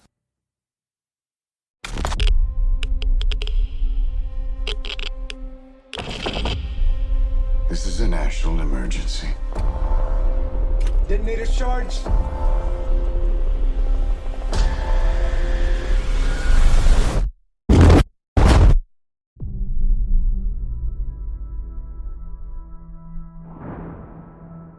We're in a race against the Nazis. Oppenheimer is written and directed by Christopher Nolan and stars many people. So many people.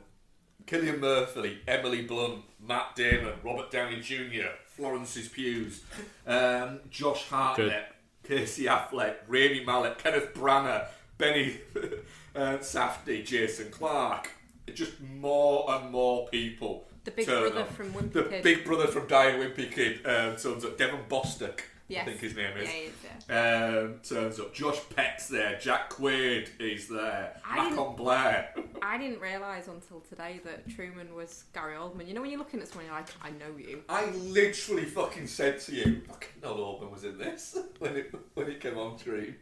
I don't listen to anything you say when we're in a screening. You shouldn't be talking. I whispered. That's a good point. To you. Fucking twat. What is Oppenheimer about? See what IMDb says. The story of American scientist J. Robert Oppenheimer and his role in the development of the atomic bomb. Who the fuck do we go to first? Ian. Oppenheimer. Yeah. Oppenheimer, eh? I thought it was cracking. I thought it was really, really good. I was a little worried in the third hour for 10, 20 minutes, but then I think it pulled it back. I think that's probably at the same point that I was a bit like, I said to you, didn't I? It's baggy for a bit. The pace slows for a bit. But then we had a whole discussion about it, didn't we? So I'm alright with it now. Yeah, and I think but then I think it kind of like manages to kind of justify itself by the end there, and it's like, yeah, okay, I get it. It feels its length, but that's because there's an awful lot of stuff there. Cillian Murphy is cracking. Robert Downey Jr. is going to be pushing for that Oscar real fucking hard. He is so good in this. And he's very, very good in it. He's not as good as Ryan Gosling, but he's really good in it. And if he does, like, to be clear, if he does win the Oscar, I think that'll be cracking because, you know, he's Robert Downey Jr. You know, he's kind of undeniable at some point. And also, I mean, just in the press before when he was allowed to do press, he was just basically talking up Cillian Murphy constantly, and I think that's pretty good of him. The Emily Blunt character, I was a little bit worried about until her last scene. I think they just about got away with her. I think they just about got away with Florence Pugh, and that sex scene is funny, kind of. Like, how does anyone think that that's something that could have happened? But then it's the colour stuff is all supposed to be subjective. Which one are you talking about? You're not the first one when she grabs the book. Yeah, when she's getting him to fucking read the Sanskrit and he's talking about he is death, destroyer of worlds while nailing Florence Pugh. Come on now. but I almost feel like it's like subjective. It's how he kind of remembers it in his head or something. It's not my favourite Nolan. I think it's a 5 out of 5 film. It's not my favourite Nolan, but he's Christopher Nolan. Score, incredible. Editing. If Jennifer Lane does not win Best Editing for this, then wowee, quite frankly. It's a really, really, really, really impressive work, and also the fact that that girl who's getting her skin flayed off is a cameo by Christopher Nolan's daughter is fucking mental. Oh, is that who it is? Yep. The girl that gets her skin, like, when he's... Yeah. Cracking. Yeah, loved it. I thought it was great. Barbie is more entertaining. Oppenheimer is a better film. Barbie is the bag of pick and mix candy when you go to the cinema. Oppenheimer's like a real good 5-star Michelin meal. Yeah, fair. Ooh, that creates a moral quandary within me. Go on. The Michelin star restaurant that I went to with you, we enjoyed the meal, and then went to a pizza place after. No, we went to a Asian street food place afterwards, and both said it was better. That is true. So the pick and mix, I'd probably prefer. No, but what I mean is like... I know, I was joking. Yeah. Bex, what did you think of Oppenheimer? Yeah, I think it's real interesting. Obviously, in the context of Nolan's body of work, he tends to do quite cerebrally challenging shit, whereas this is a biopic. So there's a lot more it's a lot more straight on paper than something like Interstellar, Tenet, for example. But it's done in such a interesting way that it feels Nolan-y, even though it's on paper not, if that makes sense. I really like the jumping around in the kind of timelines that you've got going on. The bit, I think, Ian, that you were referring to where you were a bit concerned. I mean, I'll be honest, I was dreading the 3-hour runtime of this going into it. Sure. And I don't think it felt like it was 3 hours long, but in the bit, there's a bit just after they do the bomb where the pace slows the fuck down. And we were talking about this after, and we're saying, I think the issue is, if you think it's a movie about making the bomb, yeah. If it's not, and it's a film about Oppenheimer's life, which it is, then it was always going to slow down after that point. And then you get into the fucking weeds of what happened afterwards. Yeah, that's it. If the problem is, it has to speed up so much to that. If you think that is the crescendo, it's not necessarily. Yeah. I think it's... The thing is, it's already 3 hours long, so they can't go explaining who everybody is, but I think there is a bit of, to use you guys' phrase, it's a bit inside baseball about physics. And it's like, there's a lot of stuff where they're like, oh my god, it's blah blah blah blah, and it's like, I don't know who the fuck that is. Cool. I'm gonna have to go study like the history of like theoretical physics to know who everyone is, and then rewatch this movie. Well, it's one of the few times that we get on this podcast where I've read the book and you haven't. You read American I Prometheus? read it on holiday once, did I? It's not a holiday read, you fucking weirdo. I read it the same holiday as I read the Sean Penn just biography. lie. You can't You read American Prometheus? Yeah, I read American Prometheus. That's a Sean fucking Penn biography great. and a Robert De Niro biography on the same holiday. He's lying, Ian. He can't read. That's fucking great. I would have thought you would have listened to the audiobook by Paulie Shaw. I would have watched this audiobook by Paulie Shaw. No, it's canon that you can't read. What? It's canon. You can't go like subverting that now. He spent $20,000 on Cameo just getting Pauly Shore to do bits of American Prometheus. Honestly, if I have become wealthy, I will offer. Hey, Pauly, Pauly Shore. do you want to read some books for me? Pauly, will you read this to me? Oh, what, him actually in person? We'll put it on YouTube like a big old bedtime story thing. It'll be great. Yeah. But yeah, so I think there is a bit of like it would possibly. Yeah, we got smart for like 3 seconds there. Yeah, well done. I think it would maybe have more richness if I knew all the people. But it doesn't. It just plain does not have time to explain who everybody is. So I can forgive it for that. My failings are not the film's failings. But yeah, everyone that's in this, with the exception of possibly one person, brings their absolute fucking A game. Who doesn't? With the exception of about 3 minutes, Emily Blunt. She has that bit where she talks to the Jason Clark. Jason Clark. Yeah, when she's talking to the what is it? The hearing. Mm. And then she has the bit where she doesn't shake that fat man's hand at the end, and they're the only good bits of her in it. Those bits save her in this film. It's an awfully short save for an awfully long film. Doesn't really. That's a fair comment. It's a no, I get that. I think she's fucking weak in this. Oh fuck! Do I turn this to a 4.5?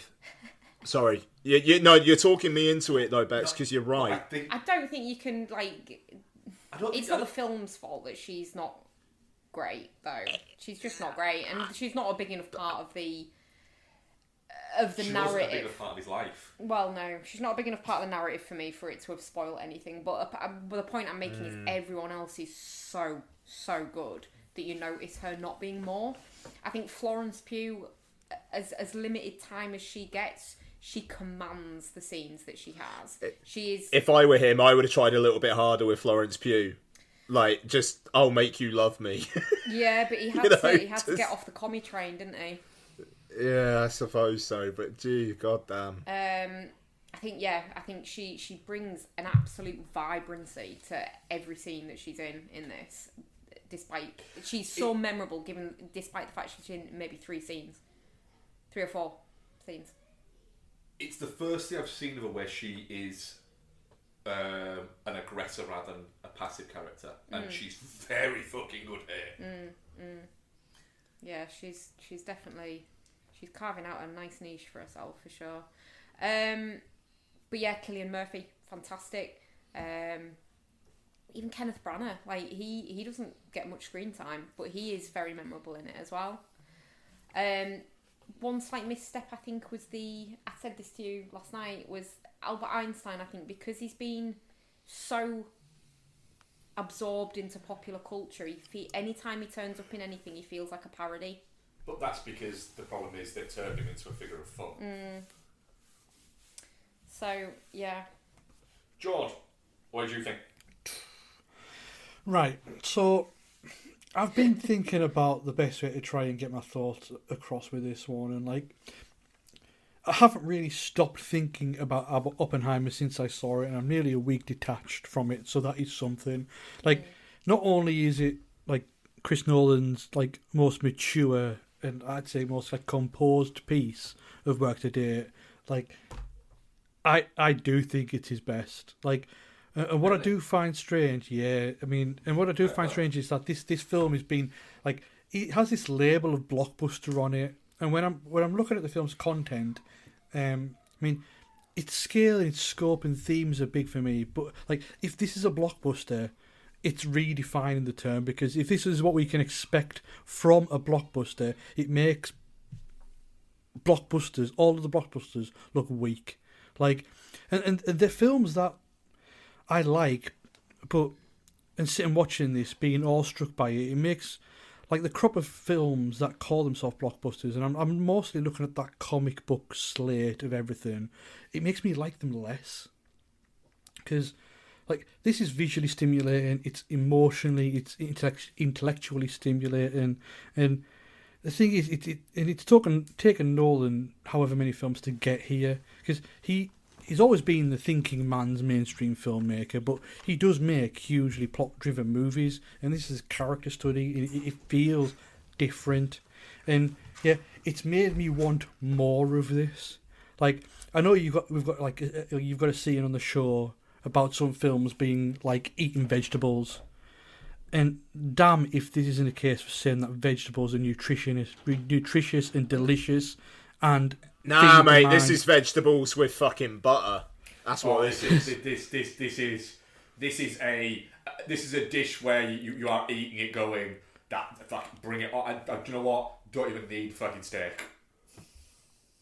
That's it. So I mean, I've been served so many greasy burgers over the last few years, and like especially on a bigger budget scale of Hollywood's output. Like I think I've got used to them a bit, and I got into a bit of a rut. But like now, I'm sort of like happy to go on a bit of a diet.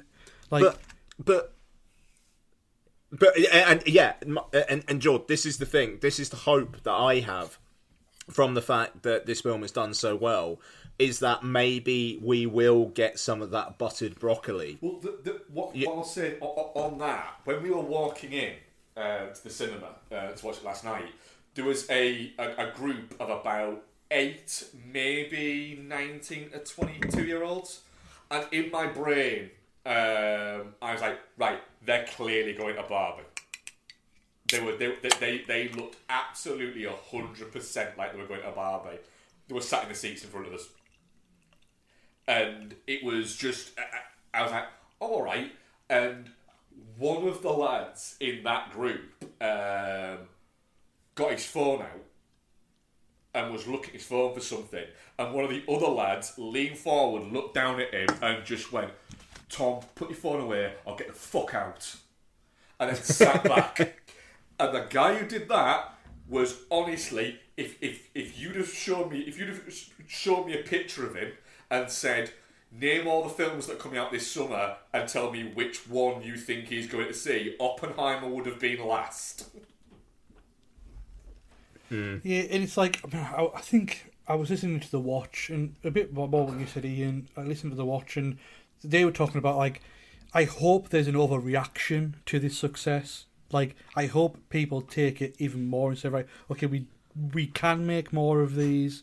Because, and I do feel like I'm coming on and, like, for me, like, pure entertainment only gets you so far. If that makes sense. It's like, even though I enjoy my time with them, I mean, I really wish I could have this experience a couple of times a year. Because, I mean, I do think this is towering, demanding cinema.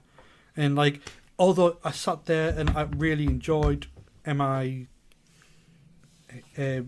Reckoning, like, I'd rather have that film not exist and just watch some more of these.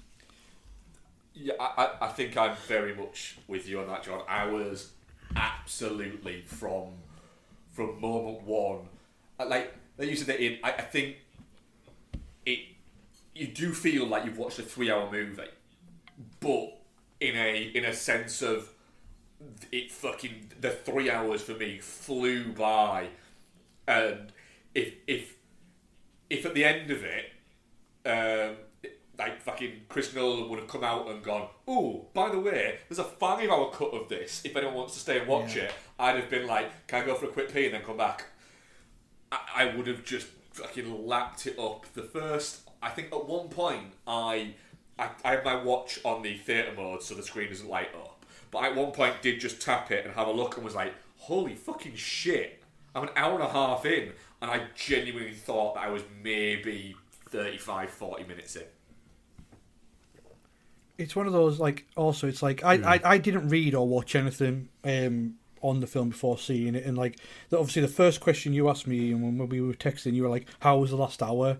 And, like, I instantly thought, yeah, that's going to be the discourse on this movie. Like, the fact that Trinity happens before hour 2, and people would have expected it to climax with that. But that's probably the best decision for me, because it's the fallout, and it's what happened after that I think is fascinating. It's a politicking that came after, and it, like, I always, the momentum forward is always what gets you. But I'm going to talk about only because it came on Sky movies on Friday. But Babylon, like the first hour and a half of that movie is so frantic and so entertaining that it does capture you. But then obviously. It's too bad you have the other hour and a half. Well, yeah, I get it. Short. Yeah. But I actually find that next hour and a half more interesting because it's the downslide of that career and like it's. Yeah, I think me and you were the same on that one as well, John. So I always find the aftermath more interesting than the event, and the fact that we get into that courtroom, and to be honest, there was part of me that actually thought Rami Malek, a Best Actor winner of the last 5 years, was going to be in this film for like literally 2 minutes. Fuck. Yeah. That's fucking incredible. If Rami Malek just did that because he was like, fuck it, I want to be in a Nolan film, I'll be in it for 2 minutes. Hey, I need to reconsider Rami Malek. Good on him. He literally, he said that... when he was offered it, so I saw an interview with him, and he said basically Chris Nolan called him and said, I want you to be in Oppenheimer. He said, and I said yes. He said, but wait, it's a relatively small role, and his response was, I don't care. Oh, good for. He was like, hey. I want to, and apparently he was on set loads.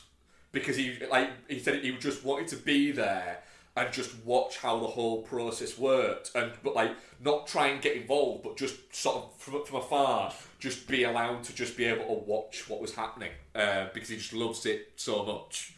And apparently he was the same on Bond. He really likes the way that filmmaking happens. The more I see about that dude,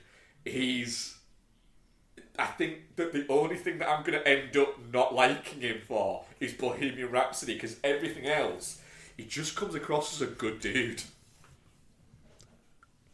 That's great. It was wild, because it was like, he tries to hand him that clipboard. I was like, oh, okay, so there's Rami Malek, so he's going to be a part of the film. And is it literally nothing until he's then in that hearing? He's in it until the hearing. Wild. But then you've got the same thing of, if you were to just say to people, just the cast list of people who are in it, just that, and then you were to say, right, so out of that cast list, who do you think the main 4 or 5 stars are? You would probably get Matt Damon, Cillian Murphy, Robert Downey Jr., which should be fine, and people would be right there. But then I think people would also say, well, Casey Affleck, Rami Malek, Kenneth Branagh. I don't think people would as much say Jason Clarke, Benny Safdie, Dane DeHaan. Within that, even people like what's his name, Macon Blair, probably gets more screen time than some of the bigger names.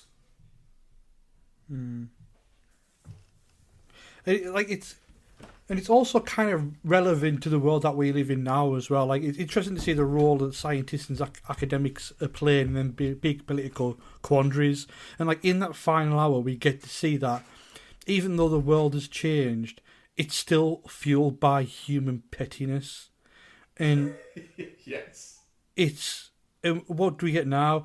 We have politicians.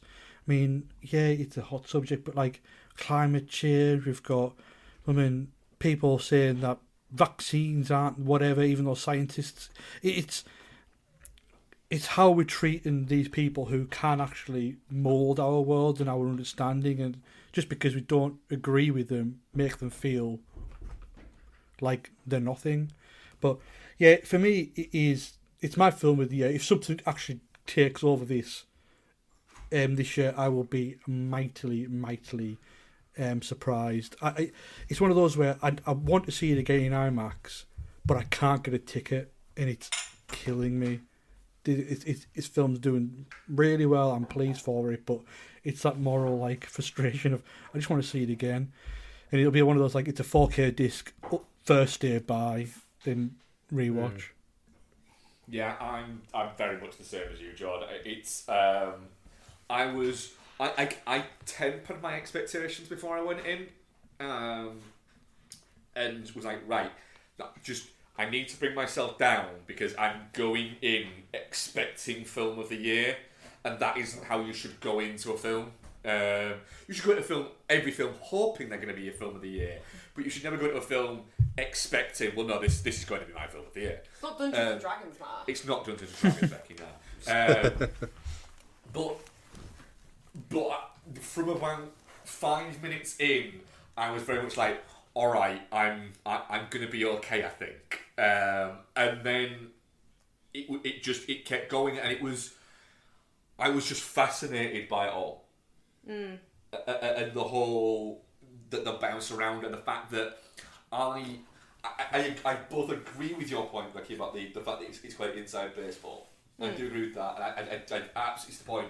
But I also, if you don't know your physics superstars, then you know. I also do enjoy the fact that Nolan very much, even with films where it's not based on real things that happened, but within his other films, he doesn't. For instance, Interstellar, there's no big explanation for what happened. You are just dropped into a world where you don't not really told when it is or anything like that, but you're dropped into a world where food is becoming sparse. The okra, Mark. They're losing the okra. But I also worried a little bit that sometimes when you've got this many recognisable people in a film, that can sometimes be a bit distracting, because it can sometimes be a consistent fucking just flick a book of the DiCaprio meme. But the fact is, they're not recognisable Hollywood stars. They're recognisable like character actors. And you know, it was when I had forgotten so many of them were in. So like when Dane DeHaan turned up, I was like, holy shit. I'd kind of forgotten Dane DeHaan was a thing, and he was literally in every film for like 18 months at one point. I wish he did more now. But I like the fact that do you know the reason why he hasn't done more? No. Because his wife, he basically said, I had 2 years where I was constantly on film sets, and that's when my wife had our kids. Yeah. And so I basically went, do you know what? I'm going to have 3 or 4 years off where I'm going to be the parent, and she can go off and do things. Fair enough. And then it was like, I really enjoyed just being the parent. Really? Yeah. Got nannies. Also, great to see Josh Hartnett. Yeah, I loved that. But in an actual, like... Role. A role. Yeah. Good role. Not him kind of setting himself up a little bit, which I think he was a little bit in Operation Fortune. Yeah. But... Rooster Gare. Yeah, but he's really, really good in it. The thing is, everyone is really good in this. Everyone feels like fully fleshed out people. My point that I was making about it being a bit inside baseball was not... It doesn't detract from it being a good film if you don't know who they are. I feel like it would just make it a richer experience if you did. But you don't need to. No. Like, the film ticks along quite nicely without you knowing exactly what all of these people's achievements were. But you'd just probably be able to go, oh, that's the guy that did blah, and make that mental kind of... You'd have a bit more from it. Yeah. But there's plenty there without knowing. Like, it's so brilliantly done that you don't need to know. But I think sometimes when you have a film like that, what it can do that is so special is it can make you want to learn more about that. Yeah. Yeah. It's like I've actually downloaded American Prometheus and started reading it because I was that fascinated by it, and I was like, do you know what? I want to know more. How is it from a readability point of view? I'm only a little bit into it, but it is readable. I'm not a huge non-fiction reader, so I always do find that a little bit difficult, but it's all right. I'm gonna download a sample and then see how I get on with it on Kindle, and then maybe buy it in real life. You know, like glue and paper. Yeah. If it's good. Yeah, I think it's a fantastic piece of work, and I'm very glad that I didn't go in there and like come out of it and go, it's good, but I just was too high. My expectations too high. again, I might even go and do this again as well by the end of the week because I'm off this week, so I've got a little bit of time. If I could, so I could go to a normal screening of it, but I don't want to. I want to go to an IMAX screening of it, which is maybe a little bit counterintuitive, but yeah, and I know they've said about it now. If they're being truthful or not is another thing, but the fact that it has been emphasised that there's no visual effects in this movie is kind of. There's no computer generated visual effects. We no, that's right. But as I say, it's like not even some green screen outside of a window. You know what I mean? That's where it's crazy. Yeah, I mean, Hoyt van Huysen is he's a fucking brilliant cinematographer. Without it ever trying to take frame from anything, it is a really rich looking film. And the black and white IMAX works gorgeously. And the score is fucking great. I've listened to the score about 3 times since I've seen it actually tonight. That's the thing. Is I am not somebody who normally listens to scores outside of films.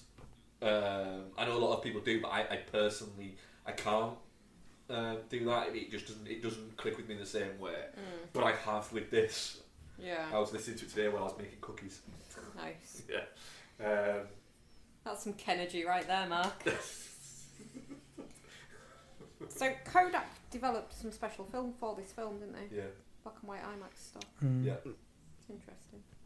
Yeah.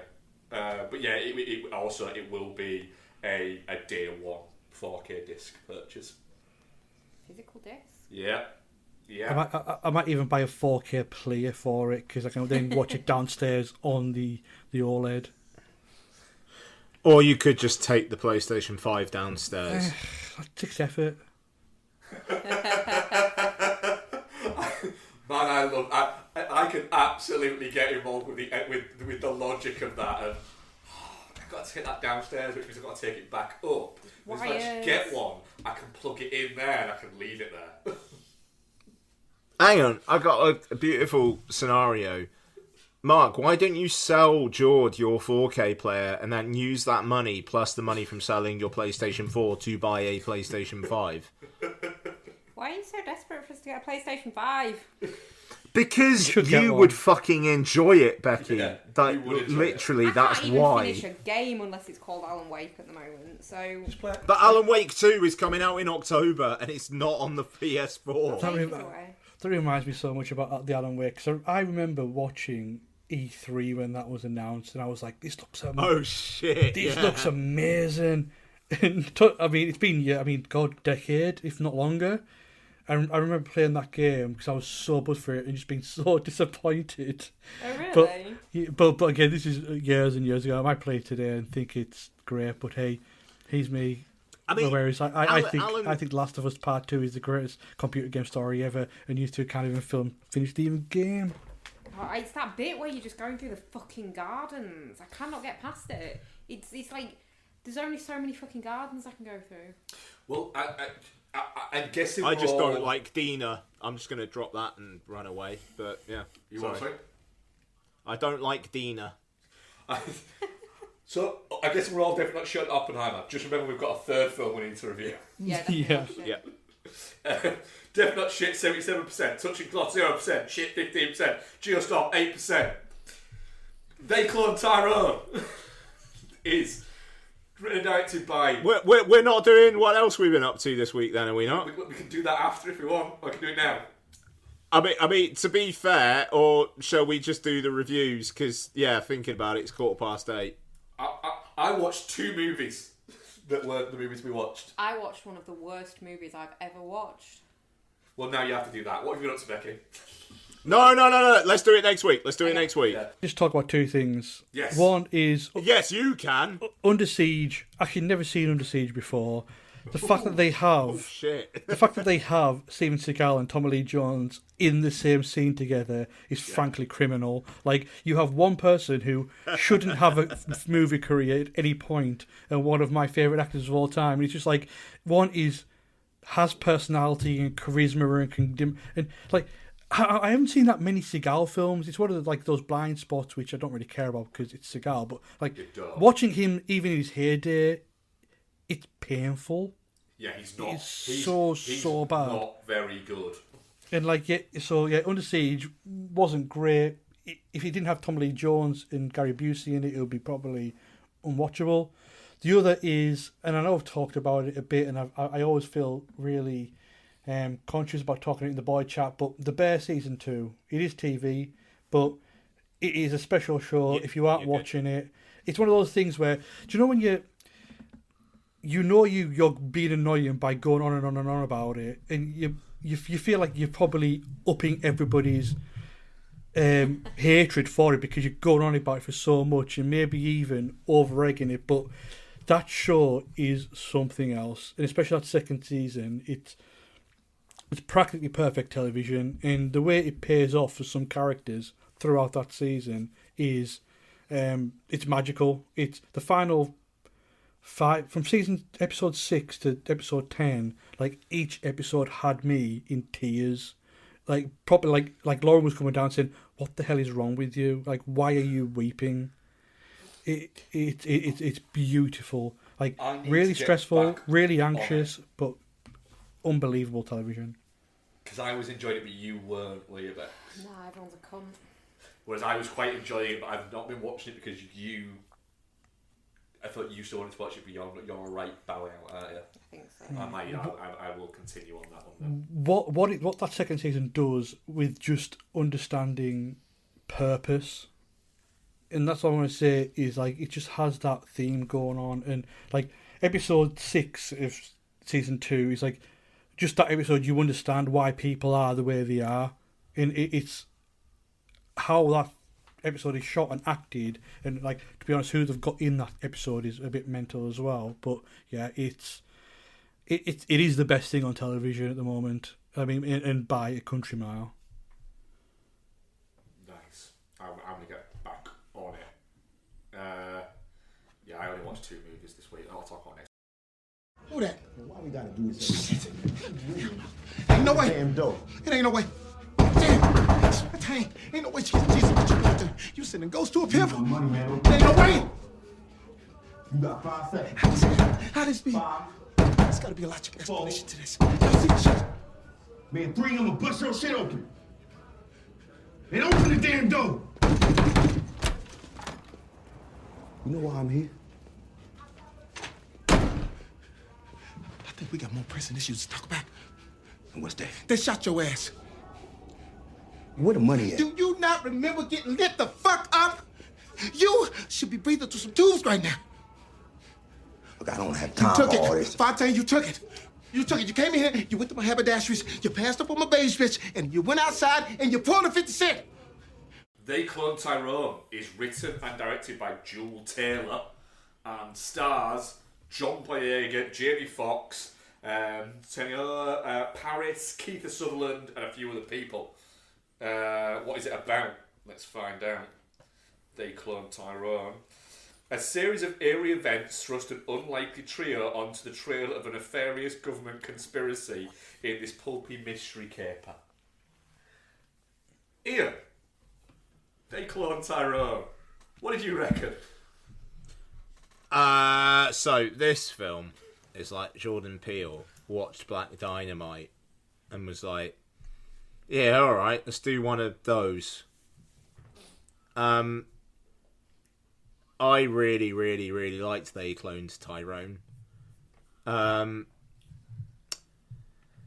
It's a film that is out of time. There's 90s computers. It kind of has a graininess that kind of looks like it was shot in the 70s. They're making references that are more contemporary. But then, the LA bit at the end felt quite 90s. I just love I love the fact that all the way through you're like, yeah, but who's Tyrone? Yep. I forgot that they were calling him Fontaine all the way through. And I just I was like, so what is his name? Fontaine Tyrone or Tyrone Fontaine? So that at the end was fucking incredible. Slick Charles is now one of my best friends. He fucking rules. Jamie Foxx in this film is... God, I hope Jamie Foxx is okay. Obviously, he's had that health scare and nobody really seems to know what actually happened. He's okay. He's come out and done like a thank you for all the kind words, but I'm okay video. Yeah. And the thing is, I suppose we have to respect the fact that if he doesn't want people to know exactly what the health problem was, we don't really have any right to know. But it's it's obviously been something relatively serious. I think it's just people just wanting to be okay. Yeah, exactly. Yeah. And yeah, he's that dude is a treasure, and he shows that in this. I just thought it was a really entertaining, pulpy yarn that was Black Dynamite, if with a more serious socio-political edge to it. Really intrigued to see what you guys thought. I had a great time. George, what did you think? It's just a great little bit of satire, isn't it? It doesn't really say anything that we've not seen before, but you don't care because it's done in such a unique and entertainingly stylish way. It's got some crazily snappy and at times hilarious dialogue, brilliant performances. I mean, I think that all three of them, it's probably the best I've seen John Boyega in a film, and that aesthetic, it is stunning. It's the film grain, not even looking like it was shot on 35, but on some dirty 16mm. Great. I mean, really good. It's really assured, for a debut, and as you said, it is like Jordan Peele, but again, I don't think this film exists without Jordan Peele and what he's been making over the last few years. Yeah. And yeah, I mean, what is there a line? It's which is saying this isn't missionary shit. This is sex dungeon people getting choked shit. It's just absolutely. I think it's full of that, and there's so much of it that I think I didn't actually catch all of it, and it's. And to be honest, I don't know if I would have watched it if I wasn't coming on the show, because it's just one of those that has, unfortunately, been drowned out a bit by Barbenheimer, and you can see in 3-4 years' time this getting rediscovered and being seen as, well, the sort of little cult gem that it is. And I mean, it's only been out for 4 days, so it's calling something cult, but it definitely has that vibe to it. And hopefully the fact that Barbenheimer has came out, it doesn't have an effect on the Netflix views and then the career of the filmmaker, because I would love to see what they do next. Bex, what did you think to They Cloned Tyrone? You were quite pumped for this, weren't you? Yeah, it was, because I would have watched it without you, because I didn't know whether you were bothered about it, but then it turned out you were, which was great. I think it's just it manages to both be quite a politically charged comment on society, whilst also being, like it says, a bit of a pulpy noir mystery kind of movie at the same time. You can watch it on two different levels. You can just be entertained by it, but at its core, it's tackling the dilution of other cultures by us, basically, just white people just wanting to make everyone else homogenous, and the deliberate keeping of certain things in the status quo so that they can be observed and so that they can be controlled. Like the opioid crisis, as an example, is something that has largely within sort of normal working class neighbourhoods, not, you fucking ladies at lunch that just take fucking opioids to take them, but within working class neighbourhood, that is kind of a manufactured epidemic. Oh, yeah. And it allows control over a class of people that people in power want to control. And this comments on that, which is a very, very serious subject. But also it's fun, and Slick Charles is a pimp and he's got a funny suit on. So like it's serving your vegetables, but in like a real kind of like, it's like the Donna Summer for vegan food. Like it's fast food, but like it's a deep fried vegetable. yeah. It's like when it like towards the end where it's like they're freeing all the clones and there's like the heavy conversations about what the actual conspiracy plot is, and it cuts to that guy who's just got his feet up on the desk on the phone going like, yeah, bring people down it. You never guess where I am. I'm underground, baby. Let's go.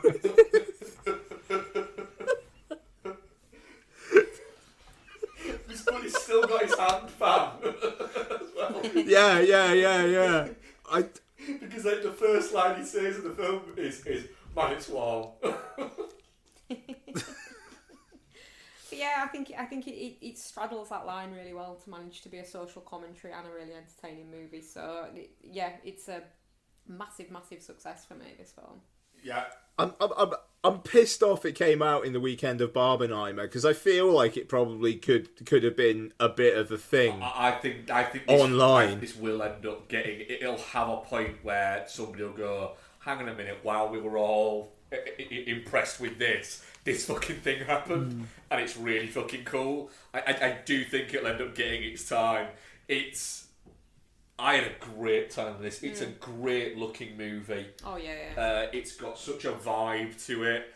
The weird thing is, whenever I see Boyega in anything that isn't Star Wars or him being interviewed in something, he's completely different to how you imagine him to be. He's really, really good, and he's really fucking charismatic, and he nails an accent in this where you just it doesn't falter at any point. It is absolutely consistent throughout, and he just, it's weird that he's almost playing the kind of straight guy in between Tiana Paris and Jamie Foxx. Yeah. Where they're playing almost like the virtual caricatures. I think she's fucking great as Yo-Yo. Well, the thing is, I just noticed that she's in the Ms. Marvel. The Marvels? Is she? Yeah. Monica Rambeau? Yeah. Yeah. That's now made me go, alright, yeah, fucking all over that movie. Fucking day one, also, screening one, there we fucking go. She's also in, whatchamacallit as well. What? What's it called? WandaVision. Yeah, I can shit like that. I'm not that in. Yeah, I had a great time with this. I think it's a weirdly great bit of casting, having Kiefer Sutherland be the evil fucking white dude who basically just has to talk. Yeah. And it's just, he seems like he's having a great time playing just like the piece of shit. He's having a great time playing Kiefer Sutherland of the early 90s. Yeah. That's what he was in every single film. It is, it's that. I mean, it's just, it's got that mixture of, like you said, like Jack Hill vibes, but also real kind of like, just like quite an early 90s vibe where you had, the Spike Lee influenced new wave of black cinema. That had between kind of 89 and like 94, where black cinema had a new sort of mini voice that came out there for a while, because it hadn't had it as much in the 80s, whereas it had a basic exposure within the 70s, and yeah, just had a really, really fucking good time with it.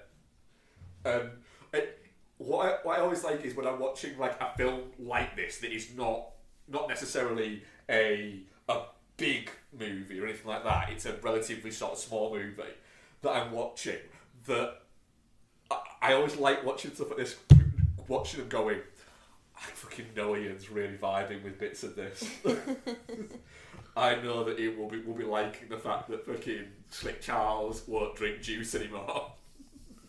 Oh yeah, 100%. And I cannot remember. There's a line in the film by Slick Charles. I can't remember it, that he says to Yo-Yo, or Yo-Yo says to him, that had me in absolute stitches. But we had to watch it in 2 bits. We watched first half of it last night, the rest of it this afternoon, didn't we? Yeah, we did. Yeah.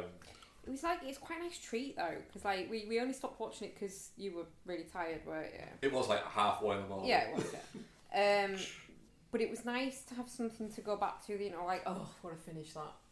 Like, fuck yeah, we get to finish that. Yeah, it was really fun. It's just a really good movie. And if for anyone out there who just get to it as quick as you can, because it's such a great vibe.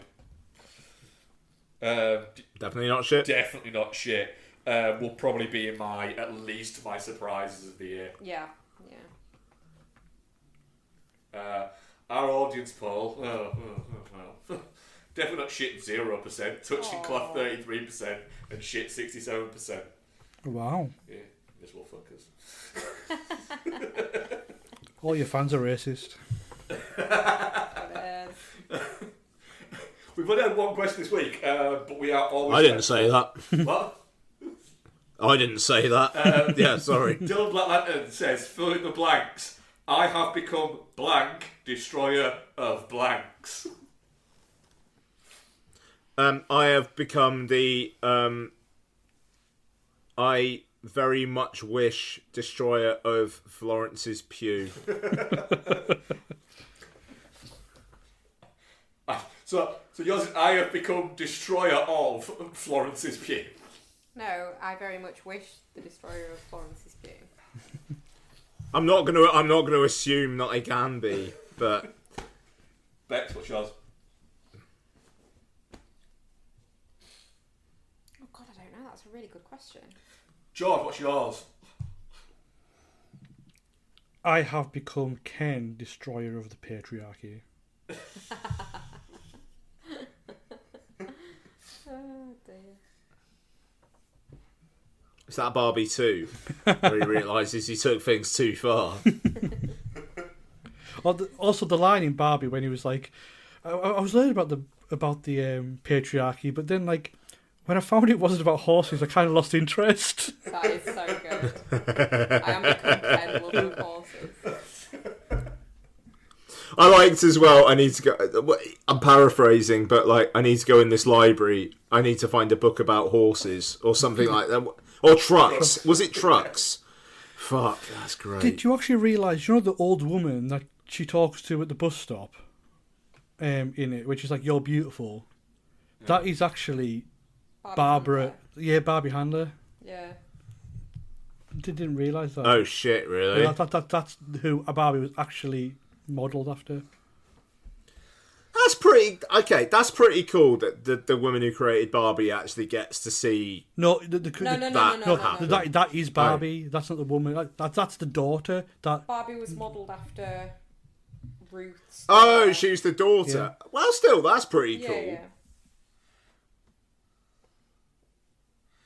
I have become plant owner, destroyer of carbon dioxide. There we go. Too many plants. I have become dog dad, destroyer of all things masculine because I love my dog. To be honest, I could have said that. I have become plant owner, destroyer of plants. That is pretty...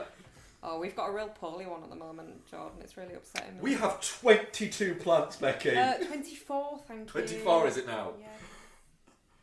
I have become Mark, destroyer of baked goods, because I've been doing way too much baking this week. Yeah, but you're not destroying them. No, or maybe you're destroying really them in a really good way. Yeah, no, I meant that in a good way. Oh, okay. Yeah. You've done some good baking. I've done some good baking, yeah. I don't know what you're going to tell me I have to bake next, but I'll do it. I'll think of something. Ian, what are we covering next week?